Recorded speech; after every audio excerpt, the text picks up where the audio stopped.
dream of a quiet land, loved by the sea, the sweetness of your hand. These lines were drawn to breed blind hatred. Tears of the nation cannot wash away the blood on the sand. 7 days a week, I'm praying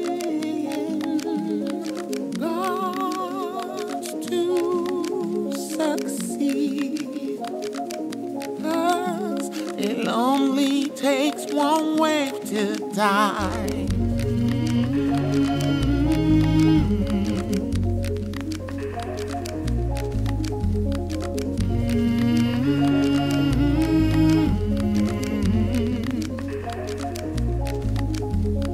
I can't stand the way I look at you,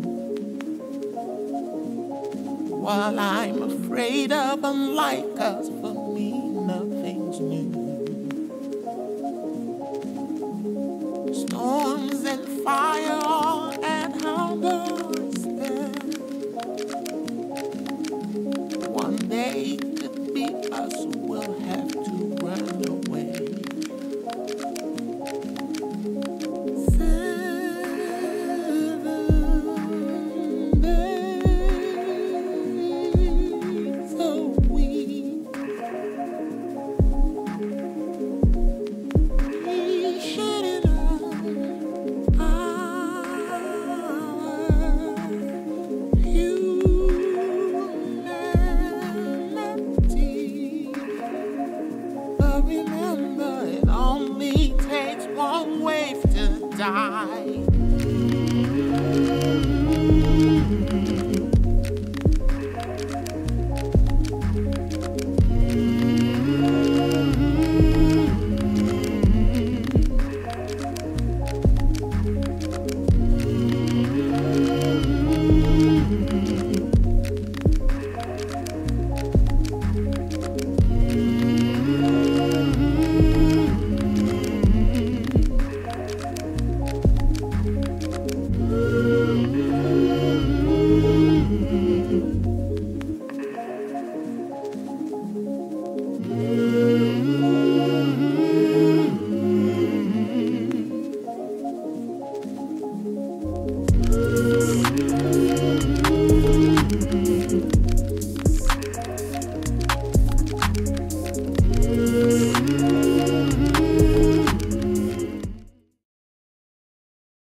Quel plaisir de vous retrouver, les amis. J'espère que vous allez bien, que vous m'entendez bien. Oui. Vous ne rêvez pas, ça y est. C'est le retour. J'ai éteint ma PS5. Let's go. Tu peux garder la PS5, Chacal. Tu peux te mettre bien. Merci Nini Sol. Merci la petite Carolo pour vos abonnements. À l'ancienne, on était là, on était content. On avait, je crois, on était monté à 140 subs. On est redescendu à 22. Mais c'est normal, c'est le jeu, hein, parce que pendant 2 mois, on n'a pas été là. Mais Chacal, on est de retour avec CKR. Vous connaissez CKR, le podcast préféré de vos podcasteurs préférés. Et c'est un plaisir de pouvoir reprendre du service solo, oui. Dr H ne sera pas là pour le moment. Il sera là dès qu'il pourra. Alors, on habite loin maintenant parce que comme vous pouvez le constater, je ne suis plus au même endroit. Pour celles et ceux qui nous regardent là sur Twitch ou qui vont nous regarder sur YouTube, je ne suis plus au même endroit. Je suis avec Gaël, on a changé d'appartement, voilà, tout simplement, il n'y a pas de secret, grâce à la vidéo qu'on avait faite et tout, machin. Et donc on essayait de trouver avec Dr H, par rapport à ses dispos, par rapport à la tournée que j'avais avec Passport, etc., comment on allait pouvoir se refaire des lives, parce qu'on est à 1 heure maintenant de route, hein, concrètement, l'un de l'autre. Et entre-temps, bah, lui, avec les cours à la fac, tout ça, moi, de mon côté, avec la tournée, et on n'arrivait pas à trouver le truc, machin, même à distance, c'était compliqué et tout. Et au bout d'un moment, tu vois, moi, ça me manquait, je me suis dit, ah, vas-y. Je lui ai dit, écoute, je vais faire des lives. Je vais faire des lives parce que ça me manque de pas parler aux gens, de pas parler à nos cracks. Et surtout, ce qui m'a aidé, et je dois faire un shout-out à toutes celles et ceux qui me suivent. À distance, c'est encore plus compliqué qu'en Indonésie. Mais c'est ça. C'est-à-dire que moi, je pensais qu'on avait fait fort avec un CKR 2 fois par semaine alors qu'il était en Indonésie. Je me suis dit, c'est bon, on peut tout faire. Et non, que nenni. Non, non, on a trouvé une difficulté plus grosse. Hein, bah, quand on a des responsabilités, que on se retrouve à faire des horaires de bâtard à la fac, etc. Bon, bah, malheureusement, c'est comme ça. Mais grâce à Snapchat, et j'aimerais faire un shout-out à toutes celles et ceux qui me suivent sur Snapchat. Vous m'avez donné une force de fou malade. J'avais 3000 abonnés, tu vois, et je commençais à partager des vidéos qui sont aussi sur le Telegram, etc. Toujours des trucs, des extraits de médias et tout ça, parce que j'adore me coltiner ça, je fais le sale boulot pour vous. Et puis de temps en temps, je prenais la parole, tu vois, quand il y avait des trucs que j'avais envie de dire, etc. Quand j'avais le temps de tourner 8 fois ma langue dans ma bouche. Et puis ça a pris, chacal. Ça a tellement pris que là, j'étais à 9,2K. Ça fait 1 mois et demi, après, à peu près que 1 mois et demi ou 2 que je mets du contenu sur Snap. Et à force de parler, de voir les gens réactifs, me dire ah bah ça fait plaisir, machin, nan, nan, je me suis dit, Kevin, même si, et merci beaucoup Soraya, même si voilà, t'es pas un docteur en sociologie ou un docteur en traitement médiatique ou quoi que ce soit, tu as ta petite expérience, tu as été élevé à l'école garouchienne et tu as des trucs à dire. Et moi, là, aujourd'hui, je préfère vous le préciser, ce que vous allez voir dans CKR, c'est vraiment ce que j'aime le plus, à savoir juste de parler, tout simplement, de parler tout simplement de ce que je sais faire le mieux, à savoir regarder la télé, les médias et donner mon avis en tant que mec de médias. Là, c'est vraiment de l'empirique, tu vois. Parce que, comme d'habitude, moi, mon truc, ma boussole, c'est le droit international. Non, je rigole. Je voulais répéter les éléments de langage LFiste. Non, moi, ma boussole, c'est l'analyse médiatique, l'éducation à l'image, parce que c'est quelque chose que j'ai fait, enfin c'est mon métier, même si je suis plus trop dans les médias. Mais bon, aujourd'hui, si on considère que bah voilà, les nouveaux médias sont aussi les médias digitaux, bon bah chacal, je continue à faire du média. Et du coup, je me suis dit bah vas-y, on va accentuer un peu plus sur ça. Donc ne vous inquiétez pas, évidemment, Dr H reviendra. Dès que possible, voilà. Mais quoi qu'il arrive, moi je me suis dit 2 fois par semaine, j'ai envie de pouvoir vous parler, donc j'ai fait un nouvel investissement pour qu'on ait un setup top. Et le setup est plutôt pas mal, hein. Et en plus, il y a des. Vous allez me dire si vous l'entendez ou pas, parce que normalement j'ai mon stream deck. T'as vu, Gaëlle, elle nous a comme d'habitude, Gaëlle à la réalisation, à l'image, elle m'a fait une petite ambiance un peu chaloupée, un peu sympa et tout pour que visuellement ce soit cool. Mais maintenant ça y est, là, j'ai ma machine où je peux faire mes lives bien comme il faut. Et même si là, par exemple, cet été, tout le mois de juillet, je vais être au Festival d'Avignon. D'ailleurs, s'il y en a qui sont de passage, eh ben, n'hésitez pas, je jouerai au théâtre du Chêne Noir tous les jours à 21h40, 45, je sais plus. Bref, dans ces eaux-là, tu vois. Et donc on va pouvoir vous présenter ce spectacle qui s'appelle Passeport. Vous avez entendu la bande son d'ailleurs au tout début. Ouais, Passeport, exactement, Passeport, ouais. Au théâtre du Chêne Noir. Donc voilà, n'hésitez pas. Et je peux vous le dire une chose, c'est que si vous avez entendu ce que je viens de faire, eh ben ça veut dire que je suis chaud. Sinon, il va falloir que je reprogramme mon Stream Deck pour que le son des petits jingles sonores que j'ai envoyés puisse être entendu. Ah, on a entendu. Ouais, ok, ça sature un peu. On l'a eu. D'accord, bah voilà. Quand je vous dis que la technique a glow up, je suis trop content. Bref. Ah oui, on a bien... Ouais. Ah, le son du truc était... quand même. Ah ouais. Et est-ce que là... Purée de pommes de terre, mais c'est pas vrai ça. Je sais. Je vais checker ça plus tard. Mais je crois savoir ce que je vais faire. Non, non, là, laisse tomber. Là, gars, j'ai trop de choses. J'ai trop de choses à vous montrer, trop de choses à vous dire. Des choses qui se disent pas sur des messageries ou avec des SMS, évidemment. Je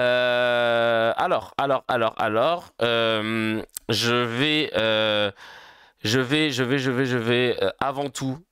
Ouais, t'arrives au bon moment, ouais. Au moment où je mets n'importe quoi. On va commencer tranquillou avec évidemment maintenant que je vous ai expliqué le concept, la petite news HMD, la petite news Hamdoulillah, celle qui fait plaisir.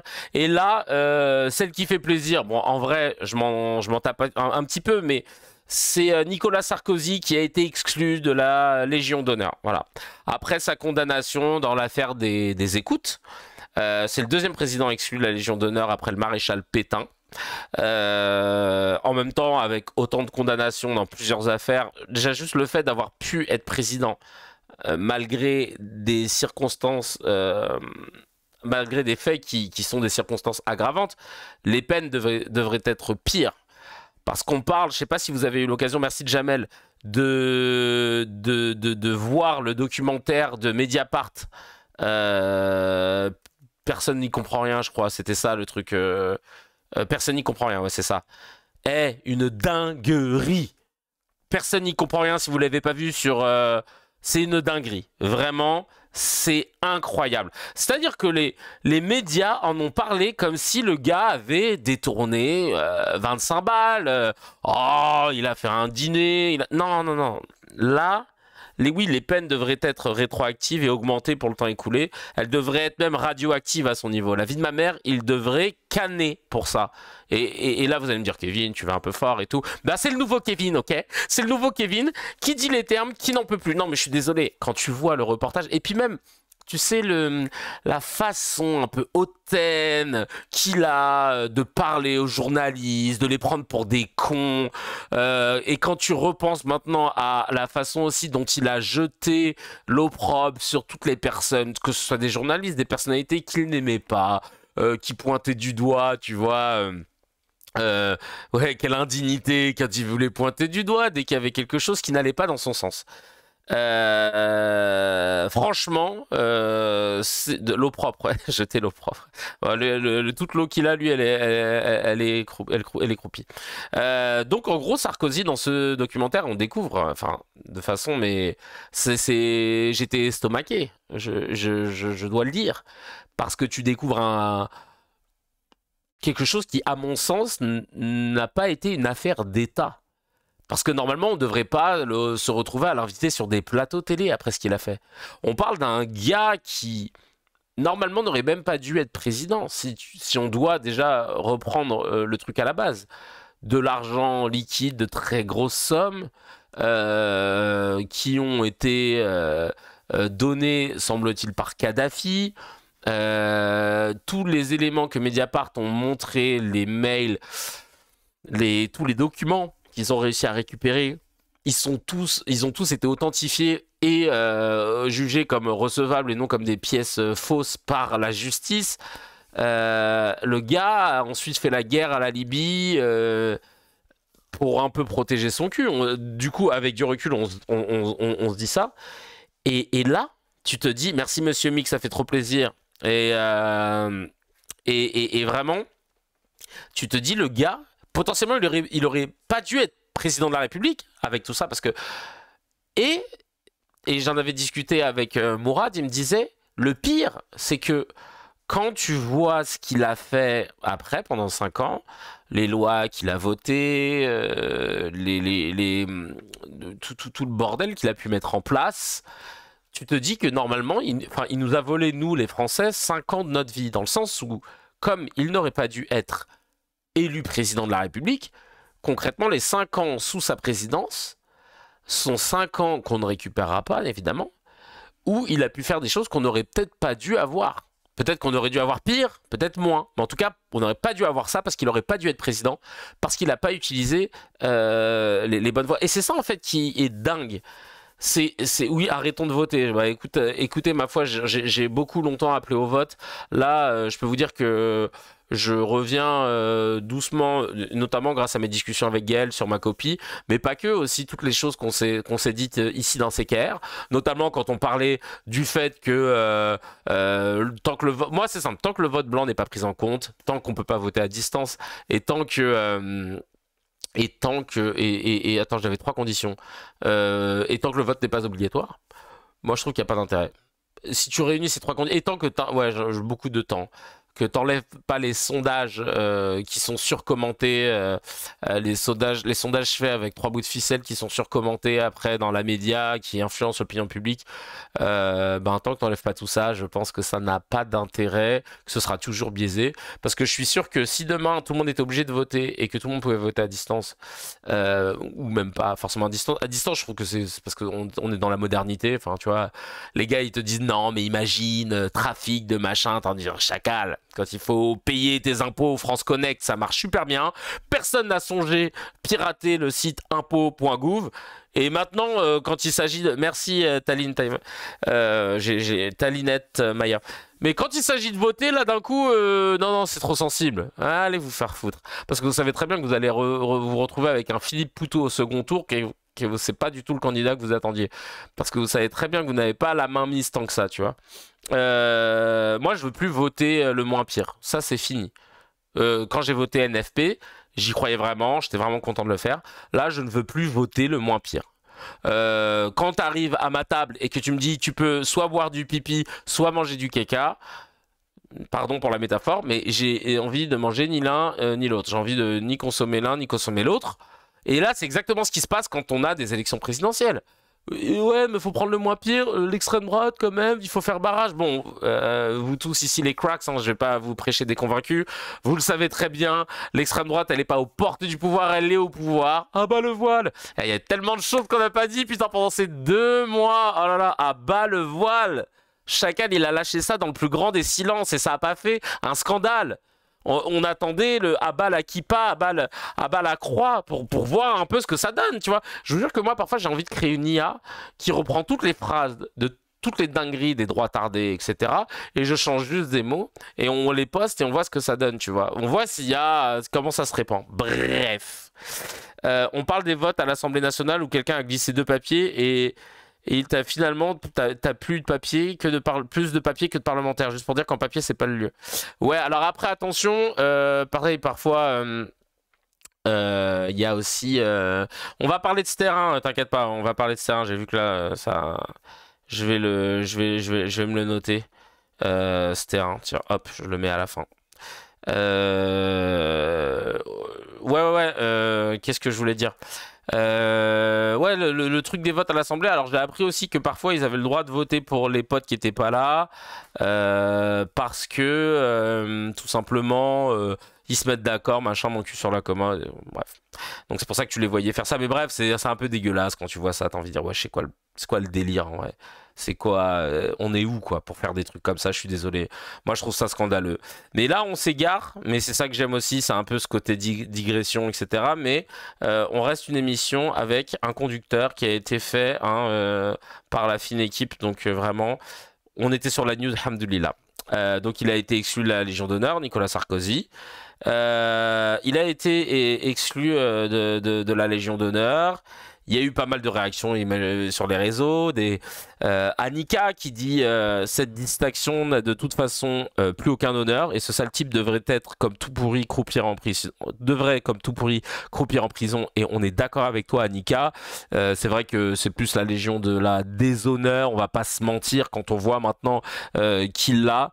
On n'est pas là normalement si tout se passe bien, Arthur et Sophia Aram vont l'avoir. Si c'est pas déjà fait pour Sophia Aram, donc autant vous dire que voilà. D'ailleurs, oh là là, ce que j'avais osé faire comme édito sur Sophia Aram et Arthur, entre autres, chez Le Média, ça n'a pas plu, je tenais à vous le signaler, ça n'a pas plu à un des intéressés. Mais en même temps, c'est vrai. Quand à Macron qui récompense Sophia Aram et Arthur pour leur combat contre l'antisémitisme, et que tu as envie de dire, putain, c'est les deux qui ont juste défendu la politique du gouvernement israélien, mais alors tous les autres artistes qui ont défendu l'autre camp, C'est genre, eux, ils sont pas battus contre le racisme, etc. Enfin, non, je sais pas. C'est quand même assez dingue. Sachant que les autres, ils combattaient pour défendre une idéologie très simple, très humaniste, tu vois. On veut plus voir de civils périr. Alors que de l'autre côté, enfin, je sais pas si vous avez eu le malheur de suivre les stories de Jacques Esbag et qui est Arthur, mais c'est scandaleux. Enfin, il se réjouit de tout et n'importe quoi, il partage n'importe quoi, c'est fake news sur fake news. Et t'as envie de dire, c'est ça, toi, comment dire? C'est ça, toi, comment ça s'appelle, ton combat, c'est ça qu'on récompense, quoi. Bah super, merci. Ah là là, putain, bah, on est content de pas l'avoir le prix en vrai, le prix des justes. Là. Bref. Il y a un autre message de libre de pensée sur X qui dit ah bon il était temps mais bon ça n'enlève pas le fait que le président Macron l'invite toujours à l'Elysée et qu'il n'a plus de bracelet électronique c'est vrai ça c'est abusé et qui n'a pas payé d'amende pour les millions détournés pour sa campagne c'est vrai ça aussi le prix n'est pas juste je te jure et il y a Gyozouer qui dit peut-on exclure son fils par anticipation. Je te jure, faut le dégager aussi. On sait jamais, dans le doute, dans le doute. Ah oui, putain. Oh là, on vient de m'envoyer. Je vous disais, vous allez voir, Arthur va avoir la Légion d'honneur. Non, en fait, il a eu déjà la Légion d'honneur et ça a été remis par Nicolas Sarkozy. Voilà. C'était en, c'était quand récompensé pour avoir œuvré au service de la nation, les 340 personnes de la promotion 2023 de la Légion d'honneur ont été annoncées. Aujourd'hui, ah ouais, putain, ça date de 2023. D'accord, donc Arthur, il a eu la Légion d'honneur. Voilà. Ok, ok, ok. Super. Du coup, ça s'annule. Et c'est Sarkozy qui lui a remis. Mais qu'est-ce qu'il est venu? Ah non, l'animateur a choisi de se faire décorer par l'ancien président de la République, Nicolas Sarkozy. D'accord, ouais, bon, déjà, le gars, c'est signé. Hein. Il s'est dit, ouais, bah, autant la récupérer du GOAT du déshonneur. Hein. Le mec, il a choisi. Moi, j'aimerais. Alors, je sais pas si on peut choisir ou pas, mais c'est quand même assez drôle. Bref. Merci beaucoup, en tout cas, pour la petite info que je n'avais pas vue. Et par rapport à tout ça, il y a notre ami Bardella. Ouais, la boucle est bouclée, exactement. Notre ami Bardella qui a été invité dans l'émission de Thomas Soto. Et l'ami Bardella, pourquoi je vous parle de lui en fait, c'est tout simplement parce que il a décidé d'ouvrir son fion pour... désolé, hein, je vais être un peu vulgaire, mais là j'ai plus envie de prendre de pincettes, qu'ils aillent tous se faire foutre. Il est revenu avec une nouvelle DA, Bardella, vous allez voir, il a des lunettes. Voilà. Et une petite beubare, il s'est dit, ça fait stylé. Alors, je vais vous retrouver cette vidéo, elle est assez incroyable. C'est une vidéo donc de Jordan Bardella, président du RN, qui parle de Nicolas Sarkozy et du fait qu'on lui ait retiré la Légion d'honneur. Et il est trop dégoûté, quoi, en fait. Et donc, il est dans l'émission de Thomas Soto. Pardon, de Thomas Soto. Et je vais vous trouver l'extrait, vous allez voir, c'est assez édifiant de nullité, hein, pour ne pas changer. Pareil, lui, je comprends pas comment... Parce que vraiment, quand je le vois, lui, aussi haut dans la guest list des invités, qu'on a toujours envie... Enfin, tu sais, qui est toujours là pour commenter l'actu, etc., etc., je me dis, bah... En vrai, moi, sénateur, c'est pas déconnant, quoi. Parce que moi, j'aimerais, comme Gaston Monnerville, mon idole, alors président du Sénat, peut-être pas, mais déjà sénateur, je serais content. Et, et là, attendez, je vais vous retrouver le truc. C'est le seul truc que j'ai pas eu le temps de découper, donc là, je vous le fais en direct. Non, mais la vidéo, elle est assez lunaire. Je crois que je l'ai envoyée sur mon fameux groupe. Ah oui, bah, putain, je suis un connard. Je l'ai sorti et je l'ai pas posté. Je l'ai pas posté sur mon Telegram. D'ailleurs, allez checker le Telegram. Hein. Je fais un travail de ouf. Je mets tout ce qui est relatif à la Cuenta. Alors, on va expliquer aux anciens qui n'étaient pas là ce qu'est la Cuenta. En fait, la cuenta, c'est l'addition en espagnol. J'essaie de regrouper sur le Telegram CKR la cuenta tous les éléments qui iront dans notre sens le jour où il y aura le fameux nouveau tribunal de Nuremberg, qui sera peut-être le tribunal de Gaza, où on jugera toutes les personnes qui ont participé de près ou de loin à légitimer le génocide. Évidemment, maintenant, je me permets de faire tout simplement des sorties de route où je mets des événements médiatiques de gens qui ont failli médiatiquement. Voilà. Tout simplement parce que je pense, et je suis peut-être idéaliste, que tôt ou tard, il va y avoir un moment où on va attraper par le callback toutes celles et ceux qui ont participé au déclin intellectuel de la profession de journaliste et manipuler l'opinion publique. Et je pense que le jour où il y aura ce procès-là, et ben, ce sera important d'avoir toutes les infos. Alors on va, bah là ça y est, je vous l'ai mis sur le Telegram pour celles et ceux qui sont dessus. Hop, et je vais vous montrer la vidéo parce que elle vaut son pesant de cacahuètes. Alors, hop, c'est parti. Bah ça va être une première. Pour la première fois, je vais vous donc montrer une vidéo. Ça peut être un moment magique ou un moment de fail, comme vous avez l'habitude hein, dans CKR en termes de technique. Donc, on va voir si ça marche. Si t'es sénateur, Hamilton sera content, mais Dr H sera un peu moins. Oh, Dr H vraiment il déteste il déteste de ouf le principe même du Sénat. Mais je pense qu'il m'en voudra pas si en plus je le prends comme attaché parlementaire. Parce que comme ça au moins il aura un pied dans la machine et pourra éviter de se tuer la santé dans une éducation publique qui ne lui donne pas la reconnaissance qu'il mérite. Alors c'est parti. On va regarder... Alors attends, est-ce que je me suis trompé ou pas? Non, hop. Ah oui, non, pardon. Je vais enlever ça, voilà. Hop. On va voir si vous entendez ou pas le petit extrait de notre ami. C'est quoi? C'est circuler, il n'y a rien à voir ou ça vous choque? Cette décision me choque. Pourquoi? J'ai beaucoup de désaccords avec Nicolas Sarkozy, qui a de son côté également combattu à plusieurs reprises et pendant plusieurs années le Rassemblement national. Mais Nicolas Sarkozy a été président de la République. Et j'ai le sentiment, comme beaucoup de Français, qu'il y a Mais on est par au-dessus là des une lois quand on est volonté. président de la République? Non, mais on n'est pas en dessous non plus. Et j'ai le Alors attends, ça c'est génial déjà. On est au-dessus des lois quand on est président de la République? Non, mais on n'est pas en dessous non plus. Mais chacal. Non mais tu te rends compte? On n'est pas en dessous des lois.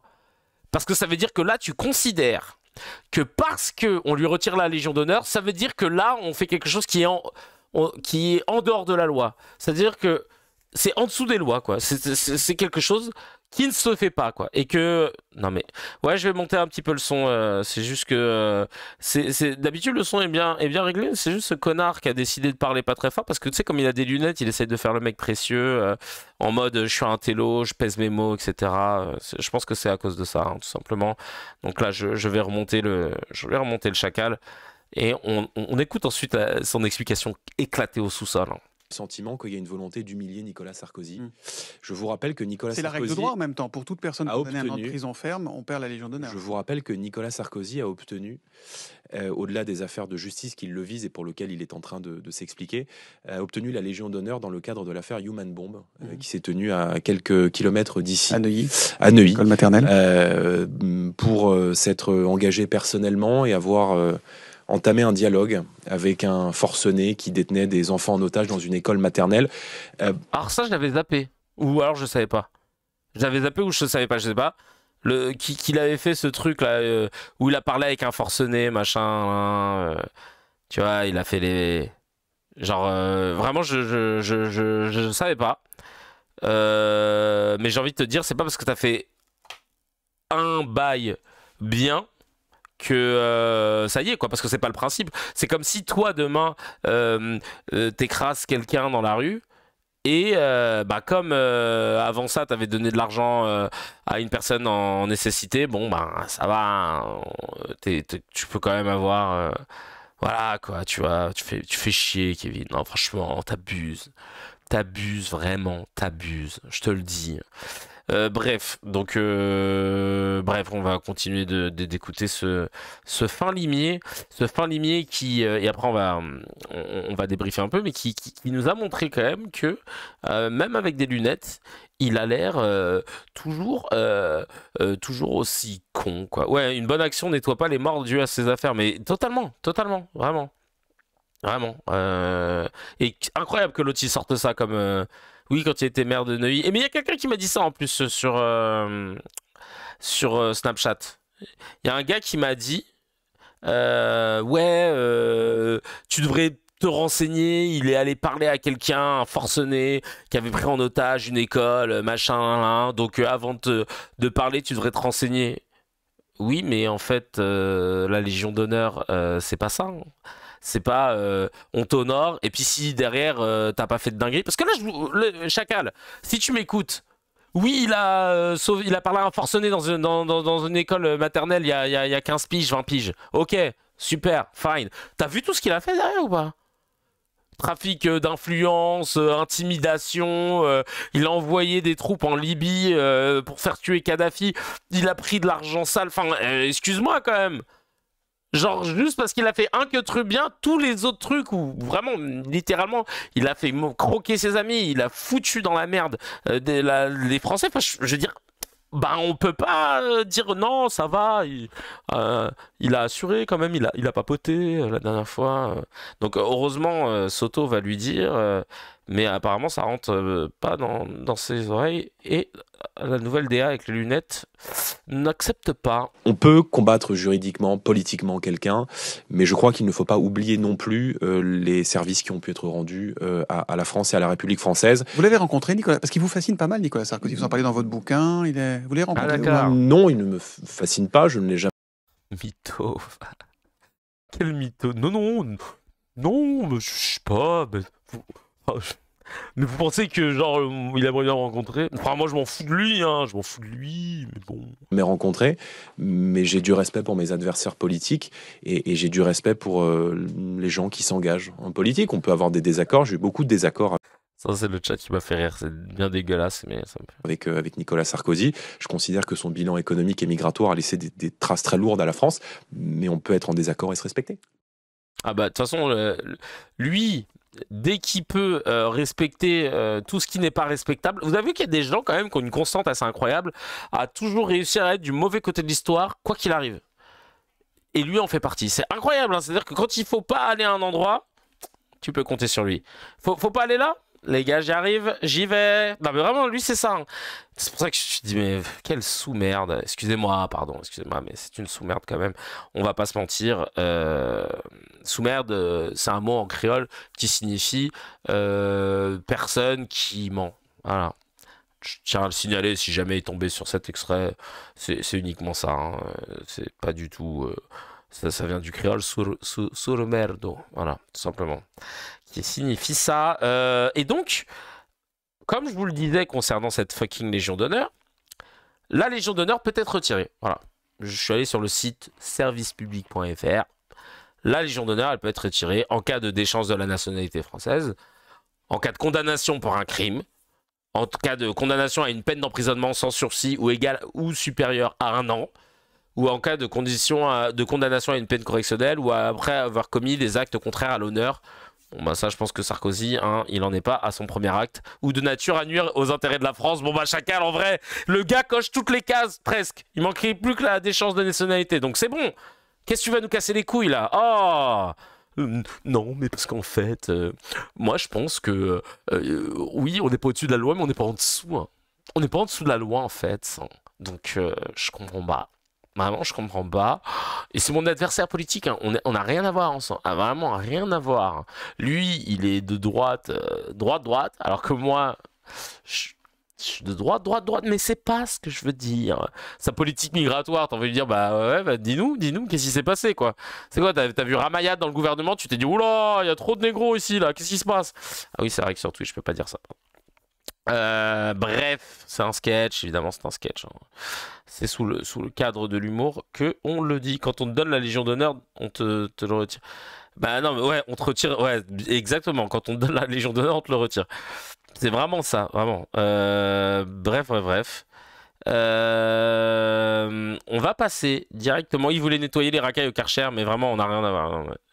C'est ça. On va passer au Mezzé, les petites news à picorer entre amis, en famille, parce que comme vous le savez, évidemment, on a toujours des petites news à balancer à ses collègues, etc. On adore ça.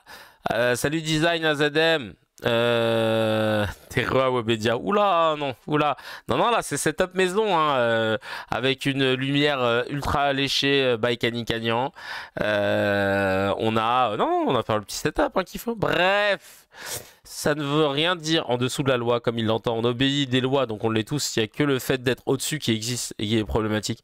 Bah oui, ou alors, il est tellement con, même avec ses lunettes, qu'en dessous de la loi, ça voudrait dire que tu passes sous le radar de la loi, tu sais. Non, mais ça me rappelle ça avec le N-word. Ah ouais, putain. Ouais. Tu te rends compte que t'es un Renoir, tu peux même pas dire le N-word, c'est quand même n'importe quoi. Soit dit en passant, on va enchaîner avec, évidemment, les Mezzés, mais je voulais juste vous dire déjà merci pour le soutien, merci pour la force. N'hésitez pas à en redonner. Moi, en tout cas, je vais essayer d'être à la hauteur du soutien que vous donnez. Donc, que ce soit sur le Tipeee, que ce soit sur là sur le Twitch. Ou bien, il y en a encore sur YouTube, ça me touche, hein, mais tranquille les gars, vous pouvez lâcher vos abos et mettre ça sur Twitch parce que j'ai pas d'avantage particulier à vous donner sur YouTube. Mais en tout cas, pour toutes celles et ceux qui donnent de la force, ou même si vous n'avez pas d'argent, le soutien, le partage, quand vous regardez une vidéo, que vous mangez des pubs, c'est déjà énorme.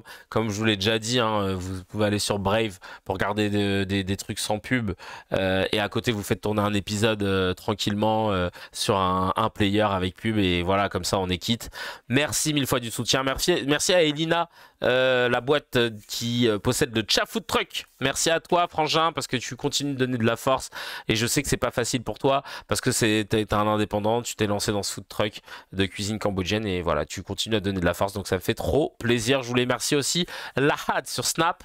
Merci pour ta force parce que tu m'envoies tout le temps des vidéos. Donc la plupart des vidéos que je vais vous montrer ou que je vous montre dans CKR maintenant, c'est lui. Comme ça, un gratos, il me les envoie, D'ailleurs, sur Snap, parce que vraiment j'ai beaucoup de shout-out à faire à celles et ceux qui me suivent sur Snapchat. Il y a un message trop mimes que j'ai reçu, que je vais vous partager, d'un gars qui m'a envoyé un petit message pour me dire: quand j'étais jeune, genre au collège, je t'avais envoyé, j'espère que vous entendez pas l'aspirateur, c'est voilà. Ou sinon bah désolé, c'est l'histoire d'aspirer 2-3 mouches. Quand j'étais jeune, genre au collège, je t'avais envoyé un message pendant la vague printemps républicain sur pourquoi les signes religieux et voiles, burkini, etc. C'était pas un truc à faire en France. Et tu m'avais répondu avec beaucoup de patience et de bons arguments. Et depuis, je suis devenu de gauche à mort. Un peu grâce à toi. Donc merci beaucoup. Franchement, c'est pas trop mignon, franchement. Je suis trop touché. Vraiment, ça m'a... Parce que tu vois, moi, c'est vrai que souvent, quand les gens m'attaquent un petit peu, mais sans m'insulter sur les réseaux, je prends le temps de discuter avec eux. Tu vois, la dernière fois, il y avait un mec qui était, je pense, sioniste, qui était de confession juive, et qui me dit, voilà, tu dis de la merde et tout, parce que je postais des trucs par rapport à la Palestine, tout ça. Bon, toujours en rapport avec l'analyse média. Et puis, de fil en aiguille, tu vois, j'ai pris le temps de discuter avec lui. Et puis en fait en discutant je découvre que lui il vient du 19e arrondissement comme moi et cet arrondissement il est cher, il m'est très cher parce que c'est là que j'ai découvert la culture juive, la culture musulmane, parce qu'on était tous mélangés dans l'immeuble, enfin tous mes amis d'enfance, il y a de tout et notamment aussi beaucoup de fudge. J'ai appris les prières, j'ai fait des shabbats avec eux et tout, idem avec mes potes musulmans. J'ai vraiment été initié à toutes les religions, mais en plus avec entrain parce que ça me fascinait.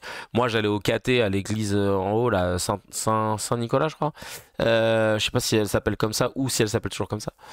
Et donc ça me fait de la peine de savoir que dans mon entourage de proches, de gens que j'aime d'un amour pur et sincère, il y a des gens qui sont très attachés, c'est normal, à Israël et qui ont pas, tu vois, de recul parce qu'ils sont dans l'émotion et on poste des trucs qui sont totalement différents et du coup ça nous éloigne un peu et ça me fait un peu de la peine, je te cache pas, parce que je suis pas moi dans un militantisme de je mets tout le monde dans le même panier, etc. Bah non, parce qu'il s'avère que quand tu viens du 19e arrondissement, et que t'as été très ouvert d'esprit, t'es proche avec tout le monde. Donc t'as pas envie de te mettre à dos tes potes, machin et tout. Mais après, voilà, c'est les convictions qui parlent.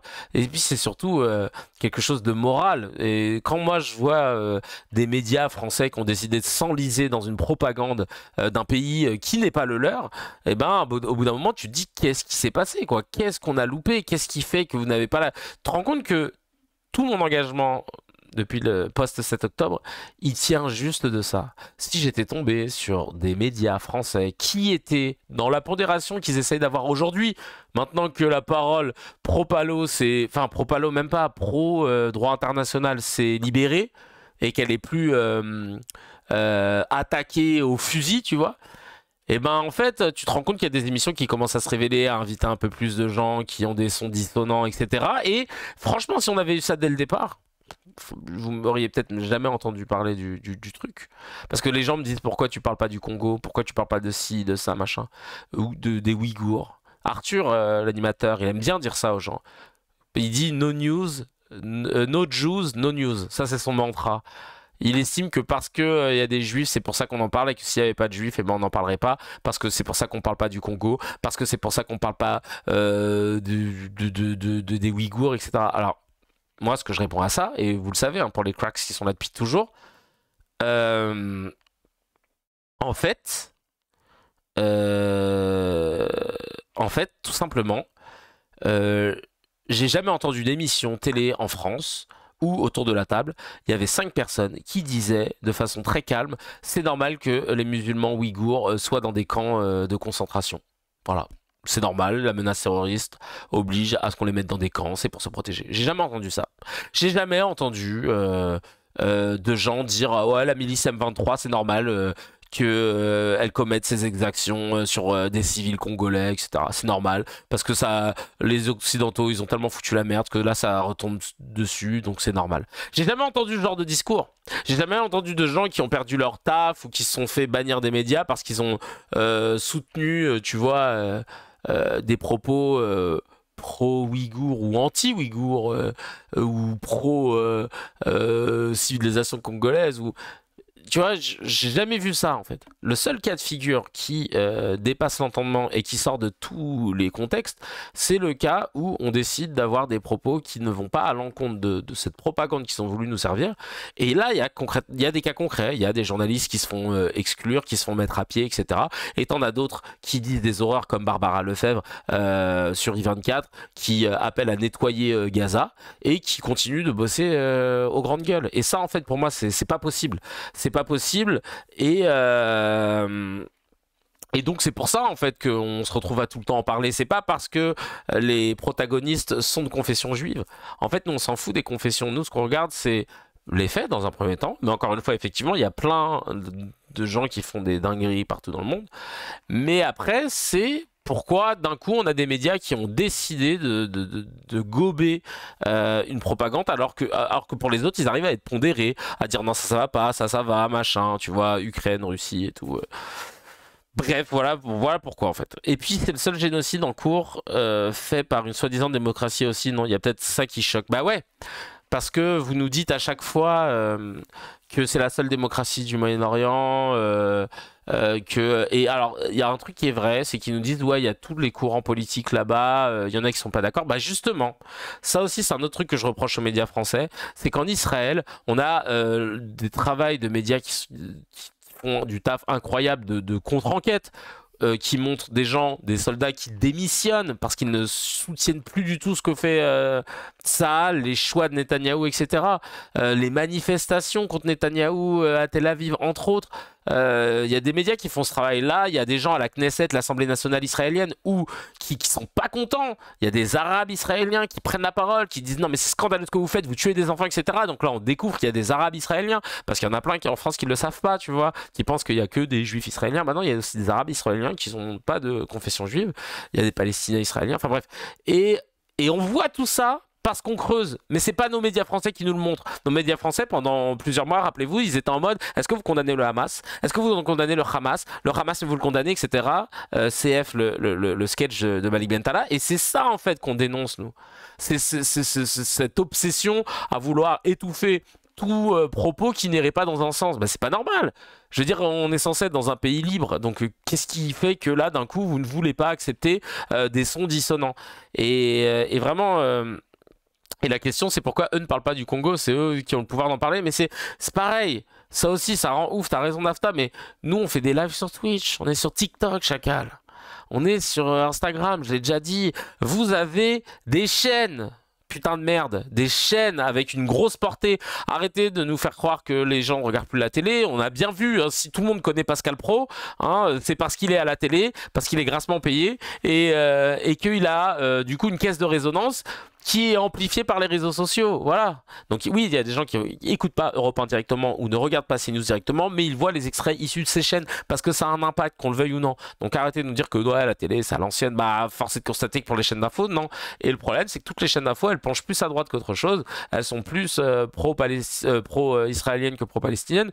Et donc on le sent, en fait, et ça devient dégueulasse quand t'as toutes les chaînes qui font la même chose. Si on avait une ou deux, ou que c'était équilibré, quoi. Ah vas-y, mais là c'est pas le cas. Donc bref. Et encore aujourd'hui, il y en a qui posent la question de la condamnation, c'est vrai en plus. Ça c'est dégueulasse. Tout ça pour dire que effectivement, j'ai grandi dans le 19e arrondissement. On a l'habitude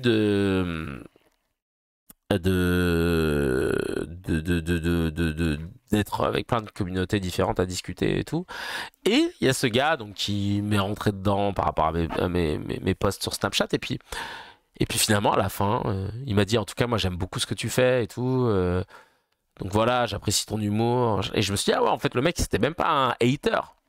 Bon, là, il est revenu aujourd'hui, il m'a dit que j'étais un cisra. Bon, j'ai compris que, tu vois, on a commencé à voir la lumière. Et puis après, nique ta race, qu'est-ce que je te dise, hein, c'est pas grave.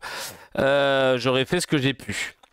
Dans les médias, on va commencer avec un truc, oh là là, qui m'a mis hors de moi. Je sais pas si vous l'avez vu, c'est une vidéo de Brut. C'est une vidéo de Brut. En même temps, le principe d'une chaîne d'info, c'est pas un principe de gauche. Totalement. Les petites news à partager, le média exactement. Là, c'est... Alors, c'est assez ouf. Hein. C'est un classement brut des patrimoines des ministres actuels. Alors... On commence avec Gérald Darmanin, ministre de la Justice, qui déclare 77 000 € de patrimoine. Ok. Moussa Darmanin. Manuel Valls, ministre des Outre-mer, qui déclare 130 000 € de patrimoine. François Bayrou, Premier ministre, 1,3 million d'euros. 1,3 million d'euros. Ah, François, ça va, hein. Ça va, ça commence à se mettre bien. Ensuite, là, ça commence à monter, là. Jean-Noël, ouais, pas à nous, Gérald. Jean-Noël Barrot, ministre des Affaires étrangères, 5 millions d'euros. Véronique Louvaguier, ministre du Commerce. C'est qui déjà, elle? 5,5 millions d'euros chacun. On continue. Rachida Dati, la ministre de la Culture, 6 millions d'euros. Éric Lombard, ministre des Économies. Il en a fait des économies, ce bâtard. 21 millions d'euros déclarés de patrimoine. Oh, le fils de... Oh là là là là. Et Marc Ferracci, ministre de l'Industrie, pareil. L'industrie la maîtrise. 23 millions d'euros de patrimoine. C'est énorme. On a donc des ministres qui majoritairement, ont des patrimoines qui les placent parmi les plus riches des Français. Donc vous vous doutez bien que prendre des mesures ou des directions au nom du peuple français, ça va être très compliqué quand il y a majoritairement la classe bourgeoise qui est représentée aux affaires. Ça, c'est déjà le premier point. Le second point, bon déjà on est d'accord que Manuel Valls et Darmanin sont d'énormes mythomanes. Darmanin il va dire c'est Moussa pas Gérald qui a oublié de déclarer. Je te jure. Il va dire oh, moi j'ai déclaré mais Moussa il y a toute une partie tu connais, il a envoyé ça au bled, il a un logement en leasing et donc bah oui Mo on va parler de ça justement. Donc, alors, il y a eu pas mal de messages sur X qui étaient assez rigolos. Quelqu'un qui a mis. Donc, Darmanin, il a gagné environ 800K net depuis 2017 avec un salaire de ministre, environ 8000 net par mois, fois 96 mois. Et il a un patrimoine de 80K. Mentir, c'est vraiment un métier. Ou alors, il est très dépensier, tout simplement. Allez, Jacques Chirac, le compte parodie, qui dit: imagine, ce sont les millionnaires qui prennent les décisions pour nous concernant le prix du carburant, le prix du gaz, les véhicules qu'il faut acheter, etc. Avec un smiley qui rigole. Ouais, t'imagines si c'était eux qui choisissaient? Tu m'étonnes que eux, la retraite à 64 ans, c'est pas un sujet. Parce que ils sont dans de telles conditions de privilégiés qu'ils peuvent faire le métier qu'ils exercent, enfin la fonction qu'ils exercent, pendant 80 piges. Que moi là, j'étais en Guyane, j'ai joué mon spectacle qui parle de Gaston Monnerville, etc. Il y avait le sénateur de Guyane qui était là, Georges Patient, très très sympa. C'est lui qui a fait en sorte que je puisse venir jouer ce spectacle. Merci beaucoup, monsieur le sénateur. Néanmoins, j'ai vu qu'à 76 ans, il a 76 ans. Là, c'est le dernier mandat qu'il fait en tant que sénateur. Il était en forme. Hein. Ah ouais, il est bien en forme, les idées bien en place, les dents bien blanches. Et c'est là que tu te dis, bah oui. C'est sûr que là, moi, à 76 ans, tu peux exercer un métier comme ça quand tu es dans ces conditions-là, que tu voyages dans de bonnes conditions, en business, que tu as tout le monde qui est aux petits soins, etc. Alors que quand comme ma mère, qui a été gardienne d'immeuble, et que tu vas même pas jusqu'à 60, parce que moi, ma mère, en plus, elle mettait du cœur à l'ouvrage, mesquina, elle nettoyait les escaliers, parce que souvent, il y a des gardiennes qui ont parfois une entreprise qui vient faire toute la partie ménage, etc. Mais elle se tapait tout sur les 3 immeubles qui allaient entre 3 et 5 étages. Et elle se cassait le dos. Et d'ailleurs, elle s'est même fait elle a eu un accident dans les escaliers qui lui a valu donc du coup, c'est pas une vanne quand vous allez entendre, une rupture des ligaments croisés, comme tous nos potes qui ont voulu se lancer dans le foot. Mais elle, pour de vrai, quoi. Et elle a toujours des galères d'ailleurs d'articulation, etc. Donc c'est un truc de ouf. De dire qu'il y a des gens qui évidemment vivent dans le meilleur des conforts. Imaginez-vous, voilà, vous êtes dans un canapé avec la clim, avec plein de trucs à manger, etc. Et vous devez fixer le sort de est-ce qu'on a le droit de dormir dans la rue ou pas? Ouais, non, il faut une loi vraiment qui soit dure pour les gens qui dorment dans la rue, parce que ouais, c'est pas normal, c'est dégueulasse, machin. Enfin, tu peux pas être en capacité de juger quoi que ce soit, tu vois. Merci, mon amen. Donc vraiment, voilà, il y a Tots Dignifié qui dit: bientôt on pourra rajouter Poutou, une Twingo, je te jure. Et en fait, tout ce discours autour du patrimoine des ministres me permet de faire la passerelle avec un sujet qui m'a choqué. J'ai découvert un gars assez brillant, un économiste qui s'appelle Gabriel Zucman, et qui a proposé une loi qu'on a baptisée la loi Zucman, une loi qui a été adoptée par l'Assemblée nationale. Et cette loi, elle était assez cool. Même si Dr H, s'il avait été là, il aurait dit qu'on aurait pu faire plus. Gabriel Zucman a proposé en fait de taxer à 2% le patrimoine des ultra-riches. Les ultra-riches, ça veut dire ceux qui ont plus de 100 millions d'euros. C'est pour pallier justement à l'ISF qui avait été enlevé par Macron, qui concernait les gens qui avaient plus d'1 million d'euros de patrimoine. Là, on est sur les ultra riches, 100 millions d'euros. On parle de 1800 foyers fiscaux en France, hein, d'accord. Et c'est estimé que avec parce que en fait c'est 1800 personnes, il faut savoir que c'est 1800 foyers, pardon, en proportion par rapport à ce qu'ils gagnent, payent autour de 25% d'impôts, alors que les classes moyennes et inférieures payent aux alentours de 50% d'impôts. Donc il y a un vrai déséquilibre en France, il y a une vraie inégalité, et c'est normal que Chacal, quand tu es aux affaires, tu te dises bon il faudrait peut-être un peu la réduire, et pas commencer à nous casser les couilles avec Gérald Darmanin qui est ministre de la Justice, je le rappelle, et je sais pas pourquoi il a fait une sortie pour dire oui, je pense qu'il faudrait revoir les allocations chômage et peut-être les réduire à 9 mois au lieu de 2 ans. Mais allez, va te faire foutre, va bien te faire cuire le huc, parce que t'es en train de dire, toi, du haut de tes 8-10 000 balles par mois, que des gars qui sont au chômage ou des nanas qui sont au chômage pendant 2 ans, ouais, ils profitent trop du système, etc.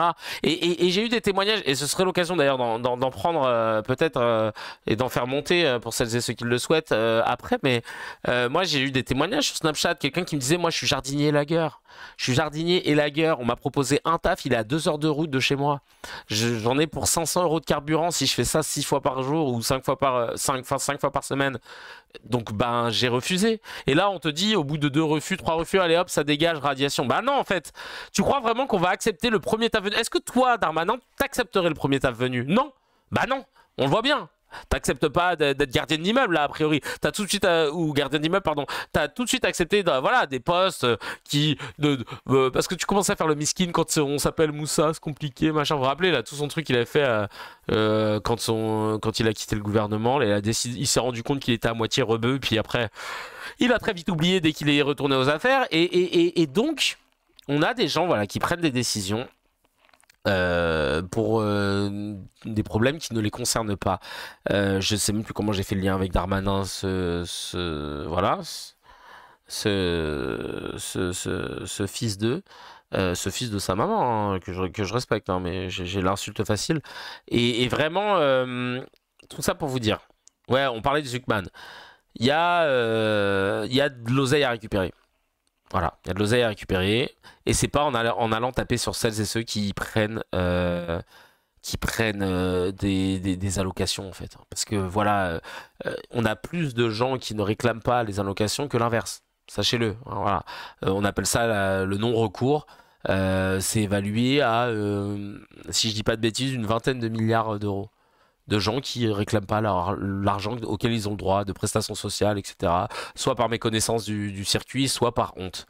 Et là, cette réforme Zuckman avec les 2% sur les ultra-riches permettrait de récupérer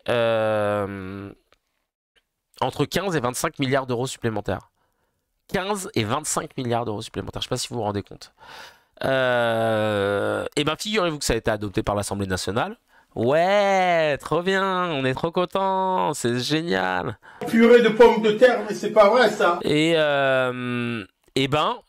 ensuite dans notre système, hein, avec le bicamérisme, on fait ce qu'on appelle la navette. Ça part de l'Assemblée nationale, ça va au Sénat pour que le Sénat puisse approuver ou non. Et puis ensuite, après, ça retourne à l'Assemblée nationale. Après, on vote et puis c'est génial. Et stupeur, le Sénat, qui est majoritairement à droite, a voté contre. Il a rejeté cette proposition de loi Zuckman. Alors, je vais vous lire le truc qu'ils ont invoqué. Les opposants à la mesure avancent la crainte d'envoyer un signal négatif aux investisseurs étrangers. Voilà, qui a dit ça là. Je sais pas. Heureusement, on n'a pas mis ton blaze, parce que j'aurais insulté toute ta généalogie là sur 800 générations. Un signal négatif aux investisseurs étrangers. Le signal est pas ouf, hein. Ouais, il est un peu négatif. Ça donne l'impression qu'on va payer un peu trop d'impôts ici. Chacun aux États-Unis, ils ont une extraterritorialité des impôts. C'est-à-dire que peu importe ce qu'ils font, ils payent des impôts, même si ça fait 30 ans qu'ils n'habitent pas aux États-Unis. Et là, tu es en train de dire, ouais, quand même, sachant que dans la taxe Zuckman, ils proposaient la même chose, extraterritorialité des impôts sur 5 ans. Ça va, ils pourraient faire plus. Signal négatif aux investisseurs étrangers, la possible inconstitutionnalité du dispositif et surtout la menace de l'exil fiscal des foyers ciblés. Bah ouais, parce qu'on a peur que les ultra riches y partent. Parce qu'ils partent, après avec leurs entreprises, ils vont partir et les Français ils vont perdre de l'emploi, hein, c'est connu. Bon, on va regarder une vidéo. Pardon, pas compris. Un coup, ils partent de ne pas sanctionner les Français. Maintenant, ils sortent l'argument de rebuter les étrangers. Ouais, exactement. Voilà. Ils ont peur. C'est-à-dire c'est une loi pour favoriser les étrangers, mais qui ont de l'oseille. Son arbre généalogique est circulaire, je te jure. Je vais vous dire. Vous savez quoi, on va regarder la vidéo de Zuckman. Pourquoi je vous montre la vidéo de Zuckman? Parce qu'elle m'a effaré. Elle m'a effaré, cette vidéo. Parce que il est reçu chez Apolline de Malherbe Et en fait, le gars, il explique un peu sa réforme, etc. Et vous allez voir comment il va être accueilli par un personnage qu'on dirait qui vient du film d'animation là-haut. Il est accueilli par cet éditorialiste économique, Echo de BFM TV. Et regardez, franchement, regardez les arguments de l'éditorialiste face à notre ami, j'espère qu'il deviendra un ami, parce que je l'aime beaucoup, Gabriel Zucman. C'est parti, on regarde, on se régale. Hop, je vais vous le mettre. Il me fout la rage déjà. Impôt sur la fortune classique, vous taxez le capital, le patrimoine entreprise finalement de ces grosses fortunes. Or on sait que ces grosses fortunes, 90% de leur patrimoine, c'est leur entreprise. Et donc ce qu'on reproche en général, ce que plutôt les libéraux vous reprochent, c'est de dire vous allez tous les faire fuir, ces ultra riches. Et moi, il y a un point qui m'intéresse dans votre raisonnement. Vous n'excluez pas ce risque de fuite à l'étranger, comme on l'a vu. Ça a été le cas, par exemple, en Norvège quand ils ont insurrecté. Mais vous dites, attention, peut-être que les moyens riches partiraient avec cet impôt-là. Mais les ultra riches, finalement, il n'y a aucun endroit où ils paieraient moins d'impôts qu'en France. Oui. Non, moi, j'ai étudié ces questions d'exil fiscal depuis presque 20 ans et je connais très très bien la littérature scientifique sur ces sujets qui est unanime. C'est-à-dire qu'il n'y a pas zéro exil fiscal. Mais l'exil fiscal, il est rare. Il est quantitativement très faible. On parle de taux de 2%. Il est mesurable. Oui, il est mesurable. Et c'est bien, ce que les gens ont fait en Norvège, en Suède, au Danemark, au Royaume-Uni, même en France. Même il y a un rapport de France Stratégie qui a fait l'évaluation de la réforme de la fiscalité du capital. Est-ce qu'il y a beaucoup de gens qui sont revenus après l'abolition de l'ISF et son remplacement par l'IFI? Très peu. On parle de flux microscopiques. Et c'est la conclusion unanime de toutes. C'est la conclusion unanime de toutes les études. Donc après, on peut inventer des chiffres et des études. Non, mais c'est pas inventer des chiffres. Putain, chacal. Déjà, ça commence à m'énerver. Ils sont tous contre lui, en train de lui dire mais c'est quoi microscopique? Non, mais donner des chiffres, etc. Le mec, il a 20 piges qui travaillent sur le sujet. Le mec, il est enseignant à Berkeley, etc. 20 piges qui travaillent sur le sujet. Il te dit c'est résiduel, parce qu'on adore ce mot dans les médias français. Il dit c'est résiduel. C'est résiduel. C'est microscopique. Bah, c'est quoi microscopique exactement? Bah, regarde dans le dico, connard. Non, mais eux, ils voulaient des chiffres. D'accord? Mais vous allez voir que quand on est éditorialiste et qu'on sort des infos tout droit de son cul, c'est très compliqué de discuter avec un chercheur. Il nous l'a toujours dit, Hamza. Et là, vous allez voir, c'est scandaleux. Donc, on va continuer sur ce truc, mais j'ai envie de le... vas-y, frère. De toute façon, avec les montagnes qui se croisent pas, tu connais... Poup, poup. C'est-à-dire qu'on parle de flux de quelques centaines de personnes sur... Il y avait 350 000 contribuables à l'ISF. Non mais Gabriel, on peut le donner le chiffre. Je vais vous donner le chiffre. C'est 0, Là, tu dis merde. Putain, il y a un gars, il va le terminer là avec les lunettes, mais vous allez voir que vous allez être surpris. En fait, je crois qu'il a oublié, il s'est trompé de scénar. Il a oublié de quel côté il était. Vous allez voir, c'est très drôle. Mais on a le chiffre parce que vous avez vu l'entrée en matière. Mais on a le chiffre. Mais je vais vous le donner. Tu te dis il va donner un chiffre de bâtard et tout. Pas du tout.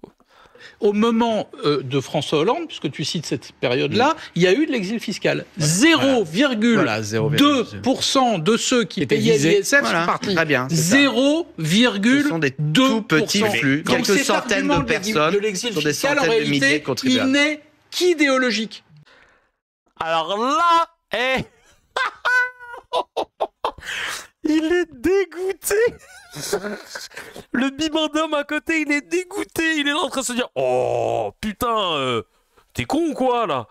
Là, l'autre il est là en train de se dire mais chacal, tu joues dans quelle équipe là en fait? Oh les gars, Apolline, dis-lui. Tu viens de me terminer là de 0,2%, c'est pas un bon chiffre ça. Qu'est-ce qu'il est con quoi le jeu? Chacal, réveille-toi parce que là c'est pas un bon chiffre. Parce que ça va dans son sens à lui. Le contre son camp incroyable. Un CSC t'as peur. C'est génial. C'est magnifique mon petit chéri, c'est magnifique. Bon. CSC de fou malade. Non vraiment et l'autre il est content. Il se dit je pensais pas qu'il était si con que ça, mais il est bien con celui-là. Il n'est qu'idéologique. Les chiffres prouvent le contraire. Vous êtes complètement pris en sandwich. Alors, regardez. Là, le Bibendum, il dit c'est pas vrai, d'accord? Gérard Larcher, là, ouais. Il dit c'est pas vrai, c'est pas idéologique, c'est pas vrai. On lui a dit, hein, 0,2% des gens sont partis après une étude, c'est que 0,2%, donc c'est que dalle. Il dit c'est pas vrai. C'est pas vrai. Moi, je veux savoir pourquoi il dit c'est pas vrai. On va regarder. Parce que ça c'est symptomatique des médias français. Hein. Mettre des gens qui connaissent rien, des tautologues, avec des rarement, malheureusement, des chercheurs. Bah c'est là que tu vois tout de suite quand l'argumentaire il tient pas la route. Je suis désolé. Je peux vous citer une étude. C'est infinité d'images. Quand vous avez, je termine. Quand vous avez, quand les chiffres de Bercy, c'est de vous dire qu'il y a à peu près 1200 personnes qui partaient par an après 2014 et que vous en aviez que 500 avant, c'est 700 personnes qui partent. C'est des gens qui créent de l'emploi, de la richesse et tout. Et il y a des pertes en ligne liées à ça. On peut pas nier que ça existe. Après, alors, combien ça coûte? Combien ça coûte ces départs de quelques centaines de personnes? Donc, la meilleure étude qui existe sur ces sujets, c'est une étude qui a été menée par Camille Landais, qui jusqu'à très récemment est... Camille Landais, hein. Dans les études, je peux te dire que je connais pas. C'est président délégué du Conseil d'analyse économique et ses collègues. Alors, en l'occurrence, c'est sur des données de pays scandinaves qui ont eu un impôt sur la fortune pendant longtemps, beaucoup de réformes. Ils ont trouvé que l'exil fiscal, combien ça avait coûté à ces pays? Une baisse de l'emploi total de 0,05% et une baisse de l'investissement total de 0,07%. C'est l'étude la plus sérieuse qui existe sur ces... 0,07%. La baisse d'activité liée au départ.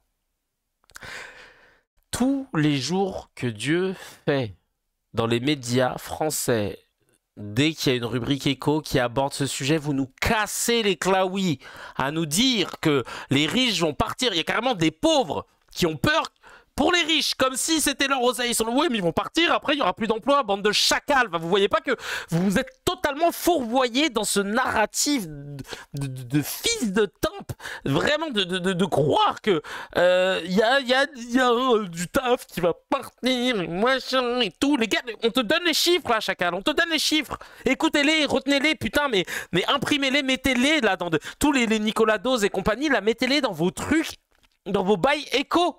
Parce que ça va pas du tout ce que vous faites là, clairement, ça va pas du tout. On continue. Ces sujets, et c'est ça leur conclusion quantitative. Infinitésimale, donc. La réponse à l'exil fiscal.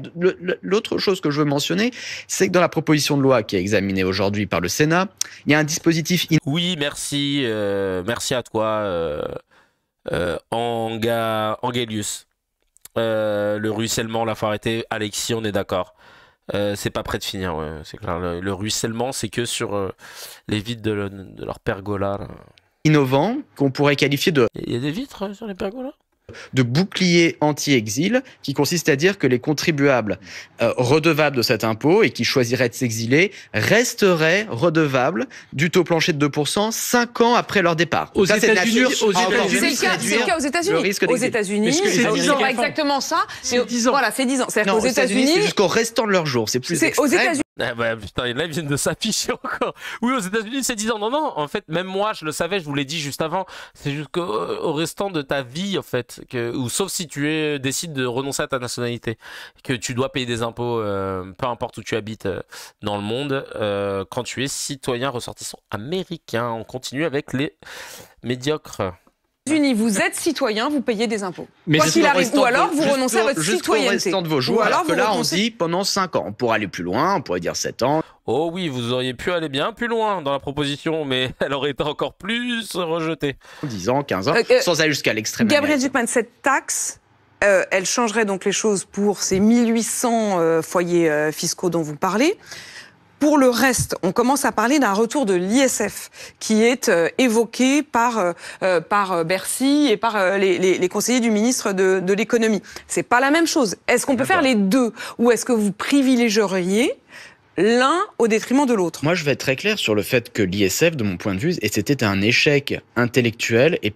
Alors ça, je ne savais pas. Vous allez voir, en fait, il s'expliquait que c'était que c'était nul à chier comme impôt. Politique considérable. En fait, l'ISF, c'est quoi? C'est idéologique, en fait. Pourquoi? Ça rentre pas tellement dessous. Pourquoi? Parce que l'ISF ne taxait pas les plus grandes fortunes. Immédiatement, au moment où on l'a créé, on a exonéré tous les milliardaires de l'époque en sortant les biens professionnels de l'assiette. Donc, en fait, on a taxé les moyennes fortunes. Voilà. Donc là, le dispositif, et ça qui fait tout son intérêt, qui est discuté au Parlement, il tire les leçons de l'échec de l'ISF et il en prend le contre-pied. Au lieu de commencer à 1 million d'euros comme le faisait l'ISF, il commence à 100 millions. C'est pas 350 000 personnes concernées comme l'ISF, c'est à peu près 1800 mais sauf qu'il rapporte plus. Mais sur moins de ces 1800 seraient vraiment taxé. Il est très centré, il est uniquement sur les ultra-riches. Et comme ils ont énormément de patrimoine, ils rapporteraient beaucoup plus. 20 milliards quand l'ISF rapportait 4 milliards. Avec la question aussi, quand même, de la liquidité. C'est-à-dire que parmi ceux que votre taxe taxerait, il y a des propriétaires de très grosses entreprises, en effet, mais qui n'ont pas forcément... Il y a la valeur de l'entreprise, ça ne veut pas dire que c'est de l'argent qui est sur leur compte. Comment on fait face à cette... Là... Tu sens qu'il va dire il va dire oh je m'en bats les couilles en fait, hein, ils vont se démerder. Non en fait il va dire un truc super intéressant mais je veux juste bloquer un petit peu parce que c'est intéressant de lire un peu vos messages en même temps. Le seul ruissellement en France c'est quand tu tires la chasse d'eau. Merci, c'est exactement ça.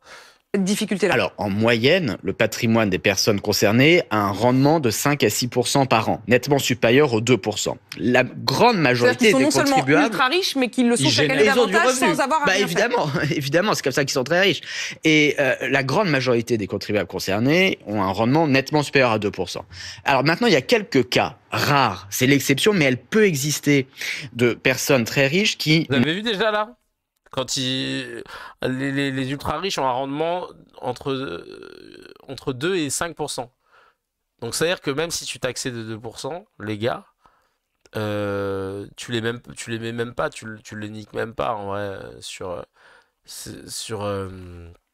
leur fortune quoi. Ils vont pas se retrouver à la rue, ils vont. Et là, le Sénat a refusé quoi. Bande de pitres. Heureusement que je suis pas au Sénat, hein, parce que je vais faire des dingueries. J'en ai marre, putain. Bon, bref, après, il explique. Il leur reste toujours 3%. Mais oui, mais 3% de 100 millions, putain. Ah, mais je sais pas encore si je vais le faire, Nafta. Pardon, j'espère que t'attendais pas impatiemment, parce que je sais pas quand. Je sais pas, c'était une option que je m'étais levée.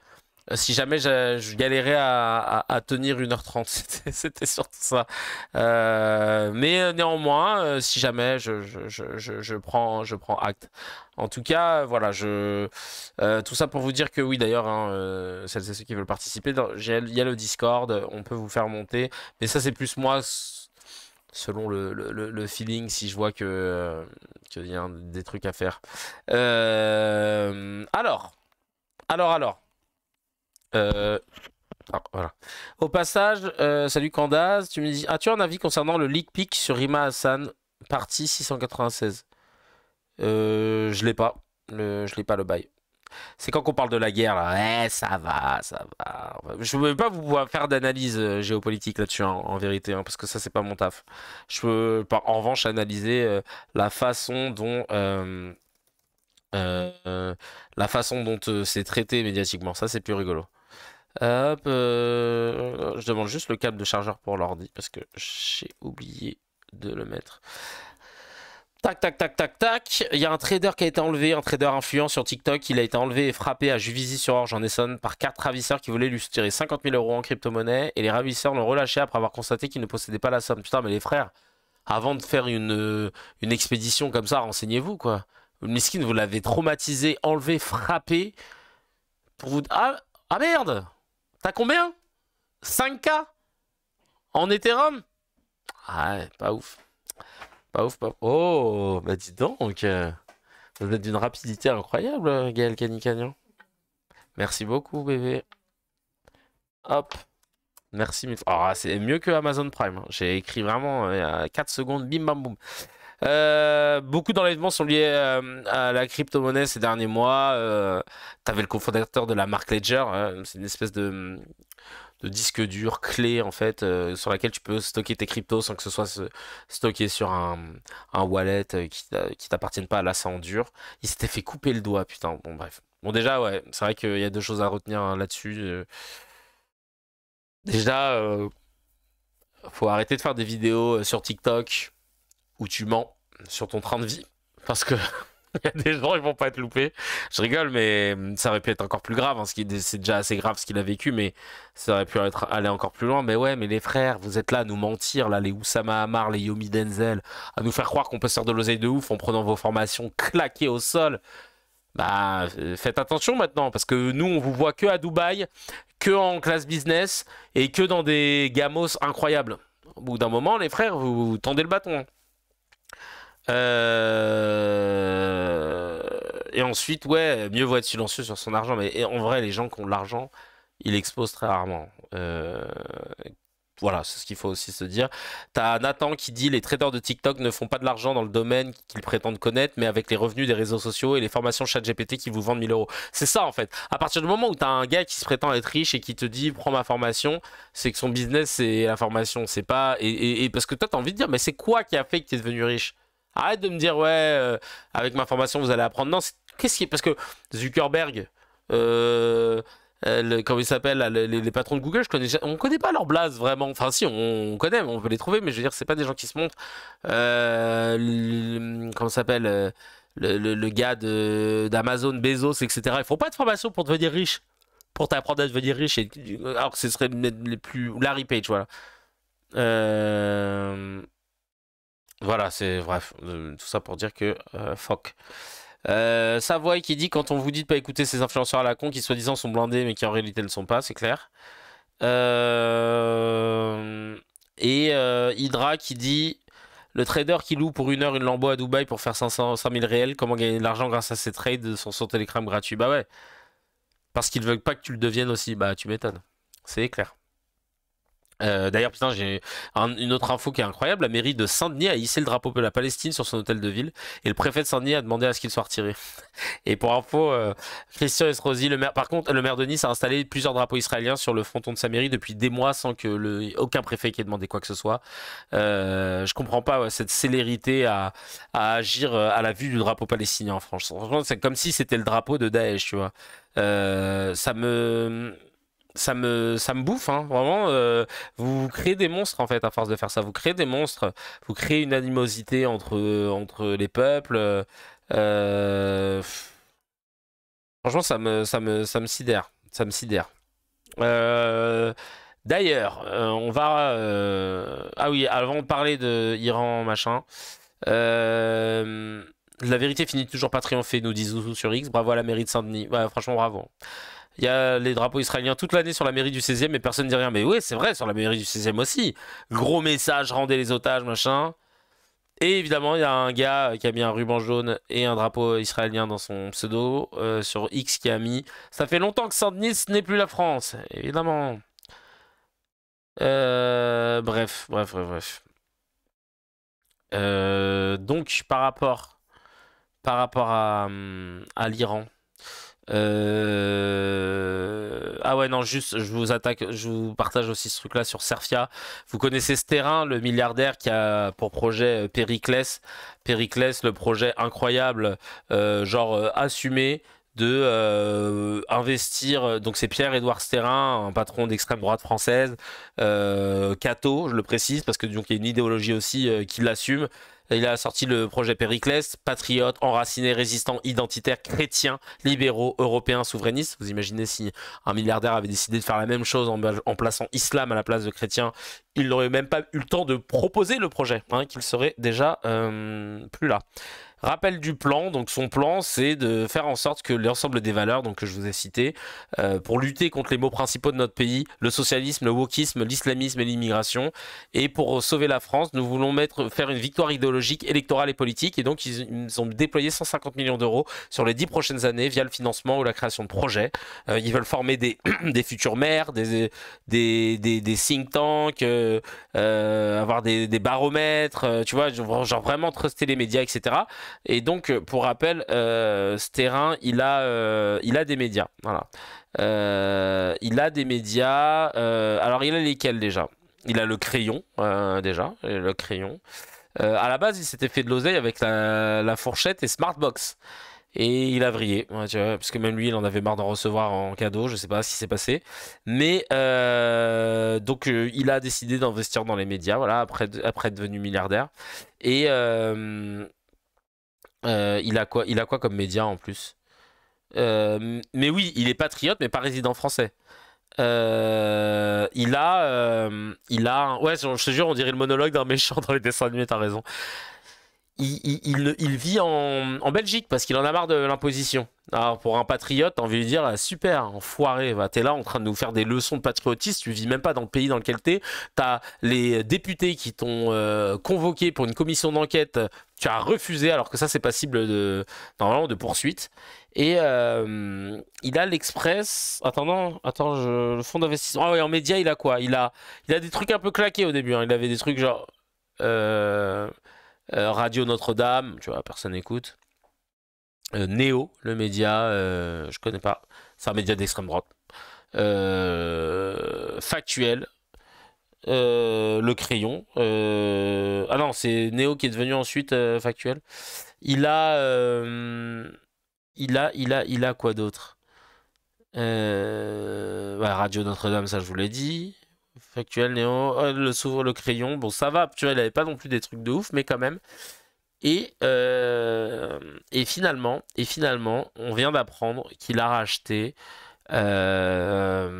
Serfia, un compte X qu'on partage, que beaucoup de gens partagent, qui relaie l'actualité assez rapidement, et ils essayent toujours de foutre des sources. Et là, je me dis, c'est chaud, quoi. Ouais, Serfia, racheté par Sterrin, milliardaire d'extrême droite, Cato, qui veut influencer, qui fait de l'entrisme, qui veut... En fait, le mec, il a proposé un projet, Sterrin, d'entrisme du catholicisme, du mouvement chrétien d'extrême droite, avec des valeurs qui lui sont propres, et il veut inonder le pays. Et genre, ça passe, quoi. Genre, il n'y a pas de descente, genre, tu vois? C'est quand même assez dingue d'assumer un truc comme ça, d'assumer de dire qu'on va influencer pour que notre idéologie prenne le pas sur celle des autres, etc. Moi, je trouve ça dingue. Franchement, imaginez-vous, il a aussi acheté... je sais pas ce que t'as mis en emoji, mais je vois Etaïs Descuffon, ouais. Non, mais c'est une dingue. C'est dingue. Serfia et Mediavenir, ouais. Deux des plus gros comptes de relais d'infos. Ah, Mediavenir aussi? Putain, non, c'est chaud. C'est un truc de ouf parce que tu vois, Gaëlle, elle me dit souvent quelque chose à juste titre. Elle me dit pourquoi, en fait, à gauche, on fait pas la même chose? Pourquoi on rachète pas des médias? Pourquoi on fait pas comme eux, machin? Et je lui ai expliqué que majoritairement, les gens qui avaient de l'argent, c'est des gens qui étaient de droite. Et les milliardaires sont souvent de droite. Regarde tous les propriétaires de gros groupes et tout. C'est très rare les milliardaires de gauche. Alors il y en a qui vont me dire Xavier Niel et Pigasse, mais en fait, vite fait, et plutôt centre, plutôt macroniste d'ailleurs, donc de droite. Et c'est pas parce qu'ils ont Radio Nova etc. que tu vois, tu peux retirer le fait que voilà, c'est plus du centrisme. Donc de gauche. C'est là que tu te dis, bah, va falloir se mobiliser, hein. Sur du long cours, de réussir à à jouer leur jeu, tu vois. Imagine demain, tu crées un fonds d'investissement avec tous les gens qui peuvent se le permettre, dans la même mouvance que nous, et qui rachètent des actions à gauche, à droite, pendant 1 an, 2 ans, 3 ans, 4 ans, 5 ans, et qu'à la fin, tu fais comme pour Bolloré, tu te rends compte que t'es majoritaire en actions Vivendi. Ah bah merde, donc la présidence, elle lui appartient plus. Ah bah, ça veut dire que Canal Plus non plus. Ah bah. Et là, on va commencer à placer nos gars. Il n'y a que ça, hein, qu'il faut faire. Bon, là, j'ai annoncé le bail, comme ça. Mais moi, à terme, j'aimerais trop qu'on réussisse à faire un... Moi, à titre personnel, ce serait peut-être une petite revanche perso. Parce que j'étais très attaché au Canal de l'époque, j'ai grandi avec. J'ai eu la chance d'y bosser et puis de voir un peu son déclin. J'adorerais pouvoir prendre le relais sur Canal, sur le groupe Canal. Oh, là, je mettrais des émissions, t'as peur. Oh là là là là là. Ah ouais, on change tout là. Qui te l'a dit, je te jure. Non, mais je retire ce que j'ai dit, pardon. Xavier Niel de gauche, je me suis trompé. Donc voilà, Serfia et Mediavenir qui vont être rachetés par Sterrin. Super, on est trop contents, ça fait trop plaisir. Merci beaucoup. Ensuite, Ensuite, l'Iran. L'Iran qui a... Alors c'est génial, Israël qui se fait attaquer sur des sites nucléaires iraniens avec l'aval des USA, Téhéran a répliqué pour se défendre et Macron fait un discours pour dire que Israël a le droit de se défendre. Et ça c'est quand même assez dingue dans la sémantique utilisée et ça n'a pas échappé à certains éditorialistes, etc., de dire bah quand même là les gars c'est gros ce que vous dites hein. Là, vous pouvez pas annoncer ça dans la sémantique, on sent qu'il y a quand même un truc qui est affligeant. Je vais vous montrer d'ailleurs une vidéo de quelqu'un qui avait relevé ce petit truc là. C'était sur d'ailleurs BFM TV hein. Attendez, bougez pas, excusez-moi, on va l'écouter tout de suite.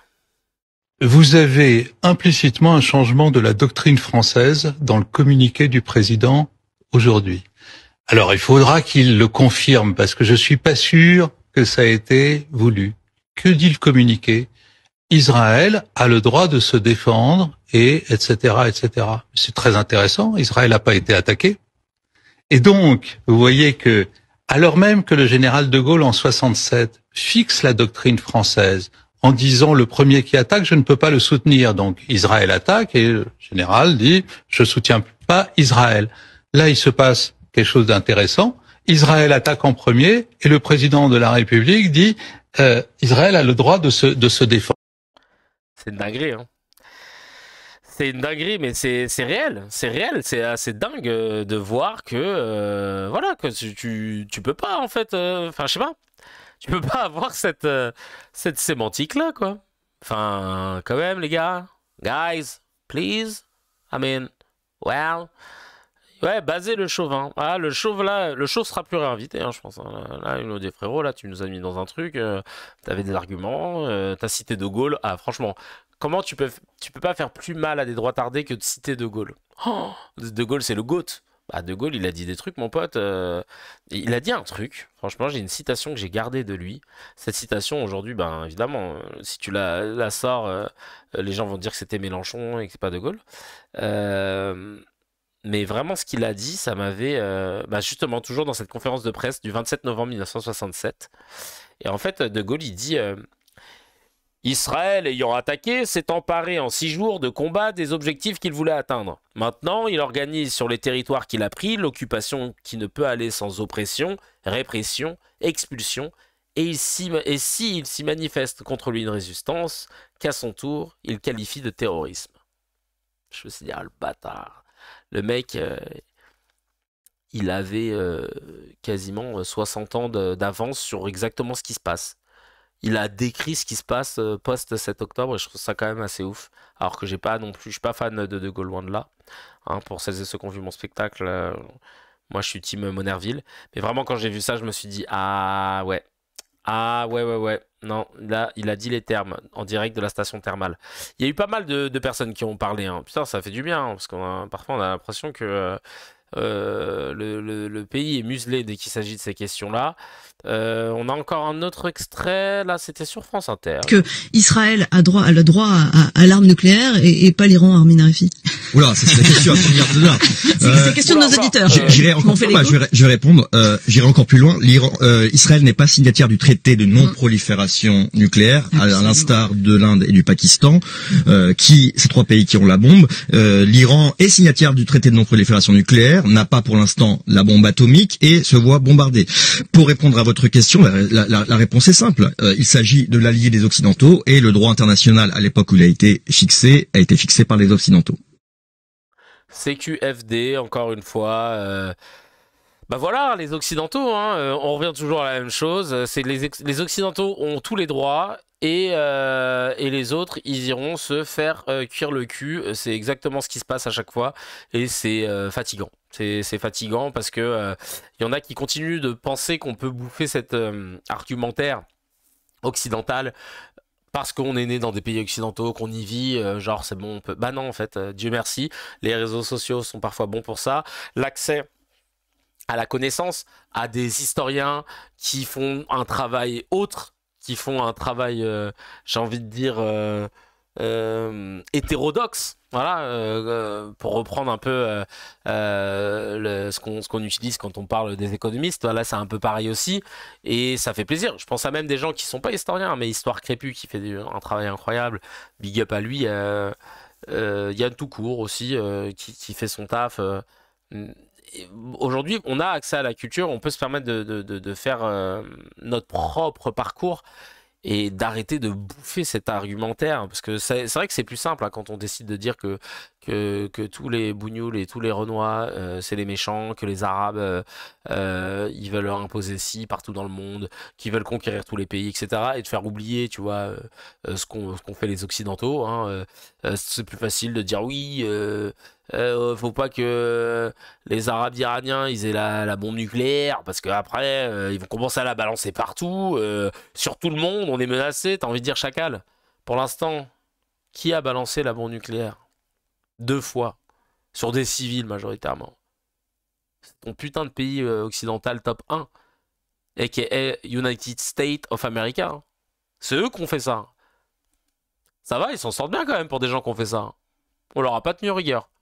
Pour des gens qui ont montré des fioles de pisse devant l'ONU en disant les preuves d'exclusion massive, elles sont là en Irak.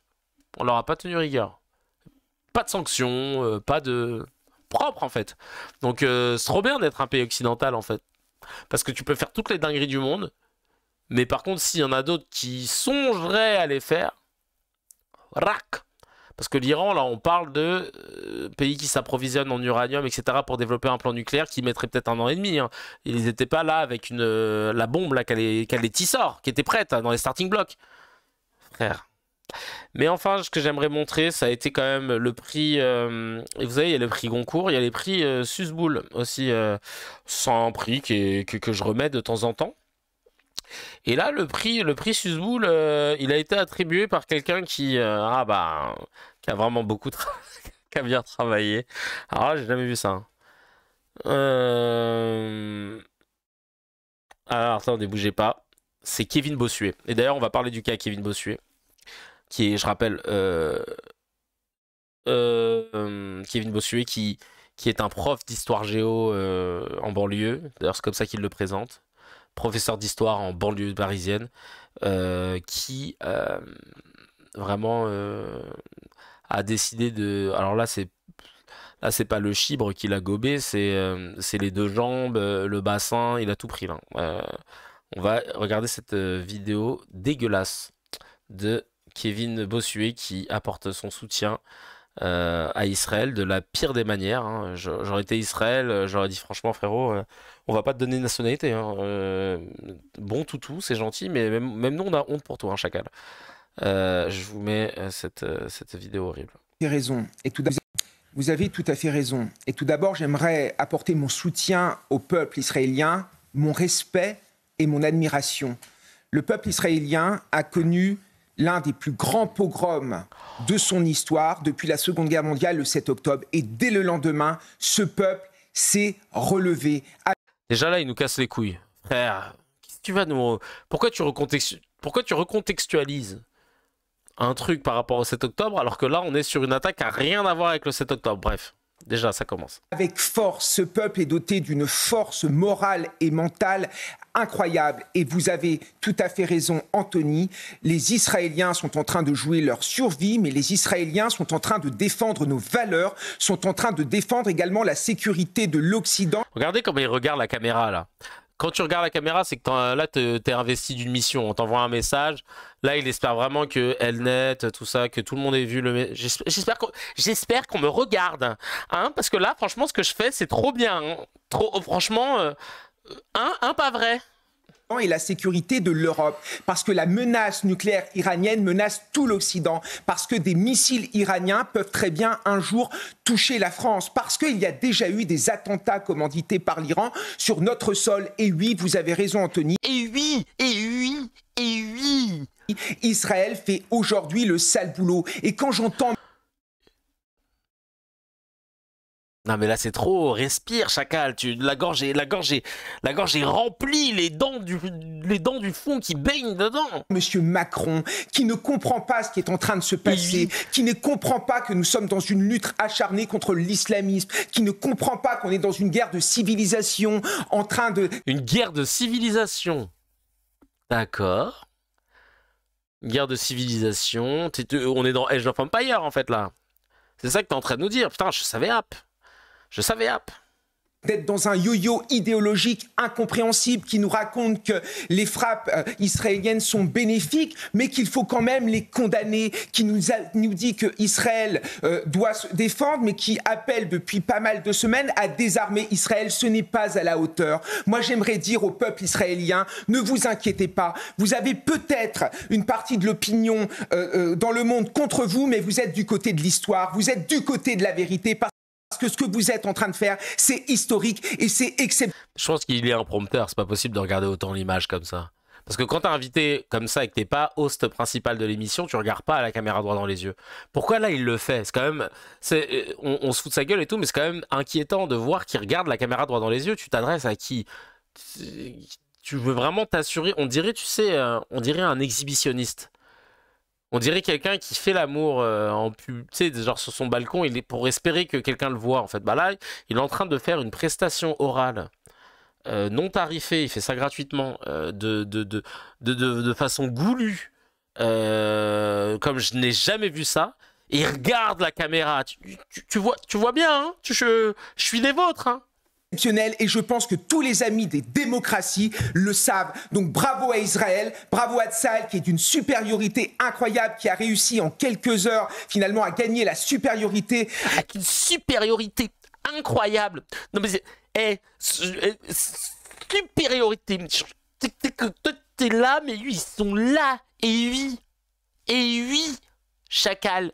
Et oui, je le dis et je le redis, comme dirait mon pote, l'imam Chalgoumi, ce que fait Israël, incroyable. Enfin, pardon, mais vraiment, genre, juste pour un combat pour la démocratie, pour la civilisation, pour l'univers, pour la constellation du Centaure. Putain, vous comprenez pas, putain?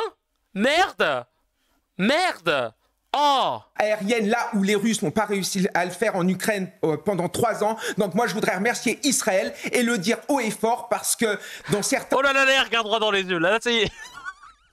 Ça y est, là il s'en bat les couilles Chacal de l'émission, il a oublié, là il y a une musique dans sa tête, là ça y est, là tu sais que... Ah ouais, il est chaud. Certains médias, en effet, il y a des propos très anti-israéliens, mais je peux vous dire que les Français soutiennent Israël parce qu'ils savent qu'ils sont en train de nous défendre. Ah tiens, c'est intéressant ça. Les Français soutiennent Israël. Petite musique d'ascenseur. Les Français soutiennent Israël. Nous allons vérifier ça tout de suite. Les Français soutiennent Israël. Allons vérifier ça tout de suite. Les Français soutiennent Israël. Allons... Ouais, lui, il s'est cru dans Rap Contenders, là. Allons regarder les sondages. Parce qu'on me l'a partagé. Justement tout à l'heure. Est-ce que les Français soutiennent Israël? Eh bien, nous avons une petite source que je vais vous partager. Afin de vérifier, est-ce que les Français soutiennent Israël? Nous allons le vérifier tout de suite. Je vais vous le mettre en copie. Est-ce que les Français soutiennent Israël? C'est le moment du résultat. Alors, est-ce que les Français soutiennent Israël? Eh ben, allons voir une enquête menée le 3 juin 2025 a révélé que la majorité des nations ont une opinion négative d'Israël. La Turquie, 93%, tiens. Le Japon, 79%, tiens. C'est bien, c'est raccord, il n'y a toujours pas la France. Les Pays-Bas, 78%, l'Espagne, 75%, Suède, 75%, Grèce. On continue. Et là, la France, 63% des Français ont une opinion négative d'Israël. Cela veut dire qu'il n'y a que même pas, j'allais dire 40, il n'y a que 37%. Il n'y a que 37% chacun. Et ils sont tous en train d'écouter ta chaîne de merde. Et l'autre, il continue son pompage de dard. Attendez, là, on va retrouver sa vidéo. C'est pas fini, hein. Il reste le bouquet final. Il reste 10 secondes. Hein. C'est parti. De lutter contre le terrorisme islamiste qui nous menace tous. Donc bravo. Ah ouais, c'était juste ça. C'était juste... Bravo, voilà. Oh là là là là. Purée de pommes de terre. Purée de pommes de terre. Purée de pommes de terre, mais c'est pas vrai ça. Ah ouais, non mais là parce qu'ils ont dit, en fait on n'avait pas mis Peggy 18, ça va être très compliqué à assumer. Non, ils pouvaient pas là, c'était trop quoi. Voilà. Ouais, ils lui ont dit c'est coupé. Non. Mais Al Jazeera sur YouTube, il y a le direct là. Bah non, non, je pense que ça va. Pourquoi? Enfin, il y a des trucs à voir. T'es le mec, j'ai pas envie en fait. Non, je suis bien là avec vous. Donc voilà, on est donc... Ah oui, mercredi 18 juin, là on est le 16 juin, mercredi 18 juin, la France et l'Arabie Saoudite devraient présider ensemble un sommet pour la reconnaissance de l'État de Palestine. J'ai vu une vidéo de Bélir Nabli que j'embrasse, parce que j'aime beaucoup ce prof qui officie aussi sur le média, et il disait que la reconnaissance d'un État par un autre, c'est une reconnaissance unilatérale qui n'inclut rien. Voilà. Parce que en fait, comment dire, tu vas reconnaître Israël et c'est marrant parce que tu le vois, hein, d'un côté t'as les LFistes qui sont à fond en mode ouais, il faut la reconnaissance d'Israël, regardez l'Espagne l'a fait, c'est trop tard, là vous faites ça maintenant ou pas, c'est toujours les derniers, vous êtes nuls. Et de l'autre côté t'as les sionistes droitardés qui sont là, non mais si vous faites ça, non mais si, genre Julien Balou il avait dit, non mais si vraiment Macron fait ça, attention, hein, j'ai pas encore la sanction mais ça va venir. Et calmez-vous les gars, que ce soit du côté de ceux qui veulent la reconnaissance, que ce soit du côté de ceux qui ne veulent pas que la Palestine soit reconnue. Bélir Nabli donc l'expliquait plus calmement que moi, cette reconnaissance est unilatérale, elle n'a aucune vocation juridique. C'est pas comme si tu reconnaissais un gamin où là après tu dois lâcher de l'oseille tous les mois, machin, tu dois l'emmener en vacances une semaine sur deux, tu l'as quand le week-end, machin et tout. Dis donc la cantine faut régler. Là il y a Chacal, la reconnaissance ça va vraiment être littéralement ça. Palestine, ça va? Vas-y, je te reconnais. Allez, à plus tard. Voilà. Vous avez assisté à la reconnaissance de l'État de la Palestine par la France. Ça s'arrêtera là. Voilà.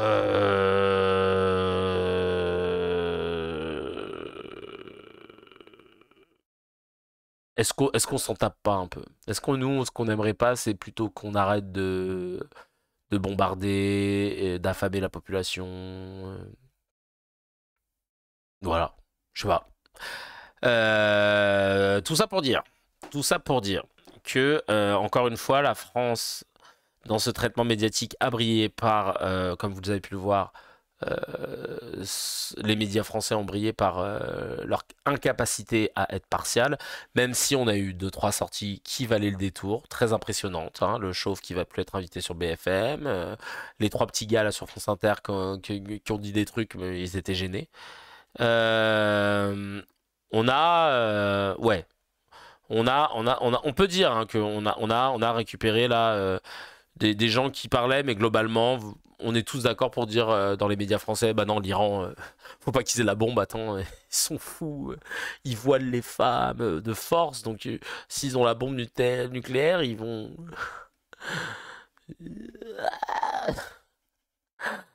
C'est quoi le rapport? Je sais pas, mais j'essaie de trouver un truc pour que tu sois convaincu, quoi, tu vois. Alors moi, je suis pas en train de te dire que... oui, c'est anecdotique de ouf, la reconnaissance. Donc j'ai envie de te dire, là, en gros, voilà, on a pu voir que... Voilà, pendant ce temps-là, le plus important, c'est de se dire, une bombe voilée, ouais. Salut Design. Gaza a été détruite par Israël, ainsi qu'un nombre incalculable de vies humaines, ainsi que le Liban qui se fait tirer dessus, le Yémen, l'Iran, enfin, je veux dire, les gars tirent sur tout le monde hein, dans la région, mais c'est eux qu'on doit plaindre à chaque fois. Les médias français ont décidé que c'était les martyrs occidentaux qui se tapaient pour nous. Mais il y a un moment, là, la mascarade ne peut plus durer, quoi, tu vois. Donc bon, les médias ont décidé d'être un petit peu plus nuancés qu'à l'époque, post-7 octobre. Néanmoins, on peut le voir, qu'ils galèrent toujours autant. On va finir cet épisode de CKR avec le formidable, le fameux, vous le connaissez tous, No Comment. Non, c'est pas pété. Et Arthur, dans tout ça, il en pense quoi? Arthur, je peux vous le dire, tiens, parce que j'ai vu que de temps en temps dans un de mes groupes, on m'envoie des stories de lui, parce que moi je le follow plus, hein, évidemment. Qu'est-ce qu'il a dit là? Qu'est-ce qu'il a partagé? Ah non, c'est pas dans ce groupe-là, c'est dans un autre. Attends. Qu'est-ce qu'il a partagé? N'oubliez pas de soutenir Anastasie pour son procès. Ouais, non, je vais essayer d'y aller. On m'a proposé de venir. Je vais essayer d'y aller. Ça aussi, c'est un truc de ouf pour celles et ceux qui savent pas. Anastasie tweet, il a tweeté je sais plus quoi de pro-palestinien. Il s'est retrouvé condamné. Enfin, condamné du coup, il y a son procès. C'est un scandale cette histoire. Un vrai scandale. Qu'est-ce qu'il a posté, le petit loup là? Ah oui, voilà, j'y viens. Alors, une des dernières stories qu'il avait postées, c'était... J'ai pas pété. J'ai le ventre vide. J'ai rien à péter. Il a dit que Netanyahou était un boucher. Ah, voilà, c'est ça qu'il a dit? Attends, c'est pour ce tweet-là que Anas Kazib, il a été attaqué. Ah ouais, donc on peut ni dire boucher, ni nazi sans prépuce, ni voilà. Faut dire est un homme politique qui essaye de faire son boulot tant que bien que mal, c'est ça hein, ce qu'il faut dire? Ok, super, merci les gars. Alors, il met même son ruban dans VTEP. Pas exactement, mais c'est dans cette veine, ok, merci. Alors là, non, il a posté un truc en story, il a mis « Imagine qu'ils haïssent tellement les juifs qu'ils en viennent à défendre un régime terroriste qui tue littéralement des femmes pour avoir montré leurs cheveux. » Donc encore une fois, voilà, toujours cette facilité de prendre des trucs qui n'ont rien à voir pour pouvoir, encore une fois, justifier la pleurniche. On n'est plus à ça près, malheureusement. Voilà. Voilà le niveau à peu près. Hein. Ou alors il aime bien dire aussi, comme je vous l'avais dit tout à l'heure, no news, no Jews. Évidemment, il regarde aussi tout ce que je poste, tout ce que mes compères postent, aussi commentent, etc. Hein, parce que j'ai eu le malheur de recevoir un message où il m'a expliqué qu'il voyait tout ce que je faisais. J'avais l'impression d'être Dieudonné. Alors que, putain, moi ça va, hein, je suis quand même tranquille. Mais c'est pour vous dire à quel point la pression est constante et en fait on s'en bat les couilles au bout d'un moment. Franchement, moi au moins je me regarde dans une glace. Bon, en ce moment j'ai du mal parce que je me dis juste putain faut que je perde du poids, mais globalement je me regarde le visage, par contre nickel, je me trouve frais, je dors sur mes deux oreilles, ça c'est nickel. Je me dis pas que j'ai pas dit ou que j'aurais pu faire quelque chose que j'ai pas fait, etc. Alors on peut toujours faire mieux, évidemment, on peut toujours faire mieux, mais alors vraiment pour le coup voilà, je ne veux même pas rentrer dans ce débat là. Qu'est-ce que je voulais dire? Oui, on finit avec le no comment. Hein, je vous rappelle le principe, même si ça fait longtemps. Je lis des news, vous n'avez pas le droit de les commenter, tout simplement. Alors, est-ce que quelqu'un peut mettre Vous pouvez mettre des emojis, hein, évidemment, à la place. Si quelqu'un peut faire passer le chat. Merci Julie. Le chat en mode emoji only. Merci. Merci, c'est parti. On commence avec le premier no comment. Jean Castex devrait quitter la RATP. Oh, et être nommé PDG de la SNCF cet automne.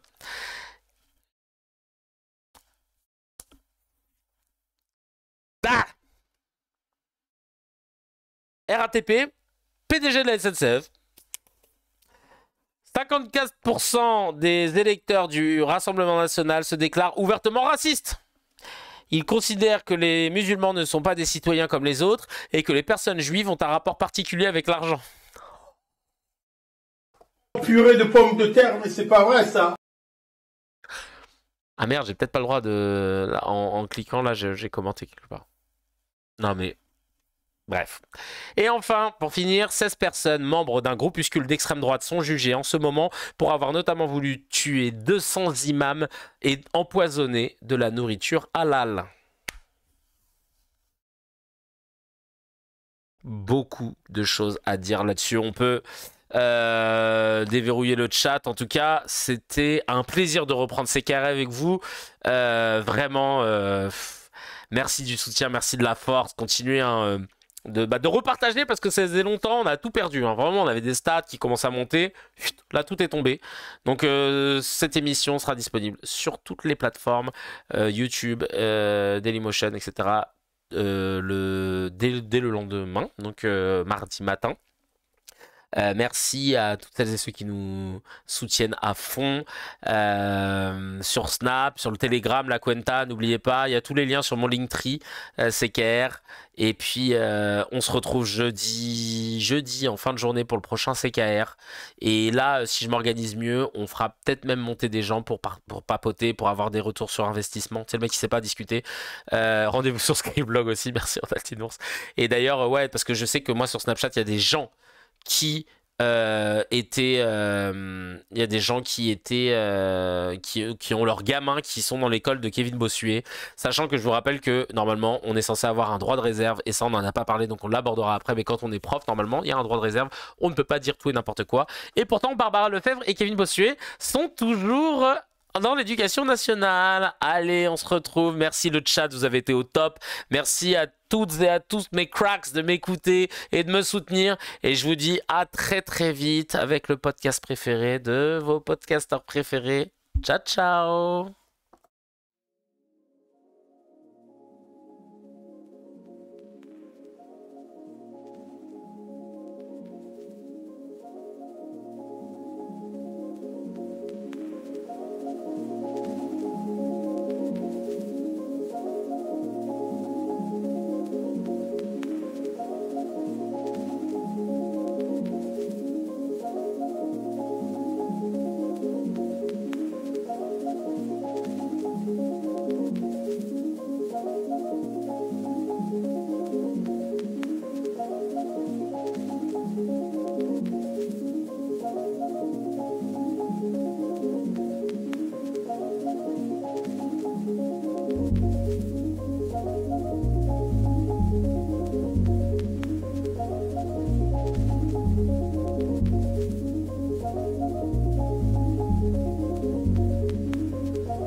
Trying to breathe, I dream of a quiet land,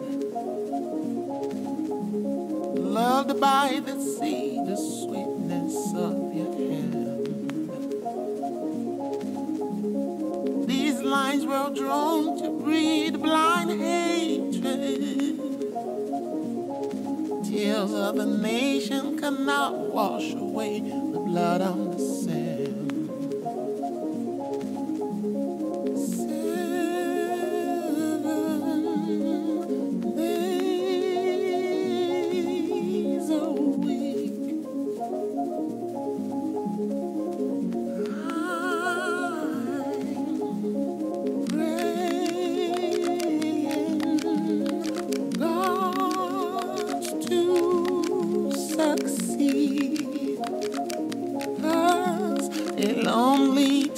One wave to die.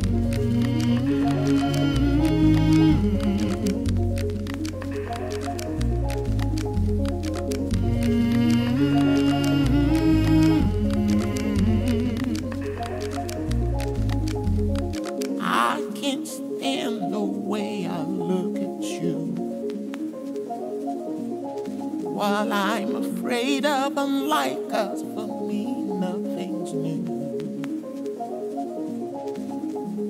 Storms and fire all at our doorstep. One day could be us, we'll have to run away. Seven days a week.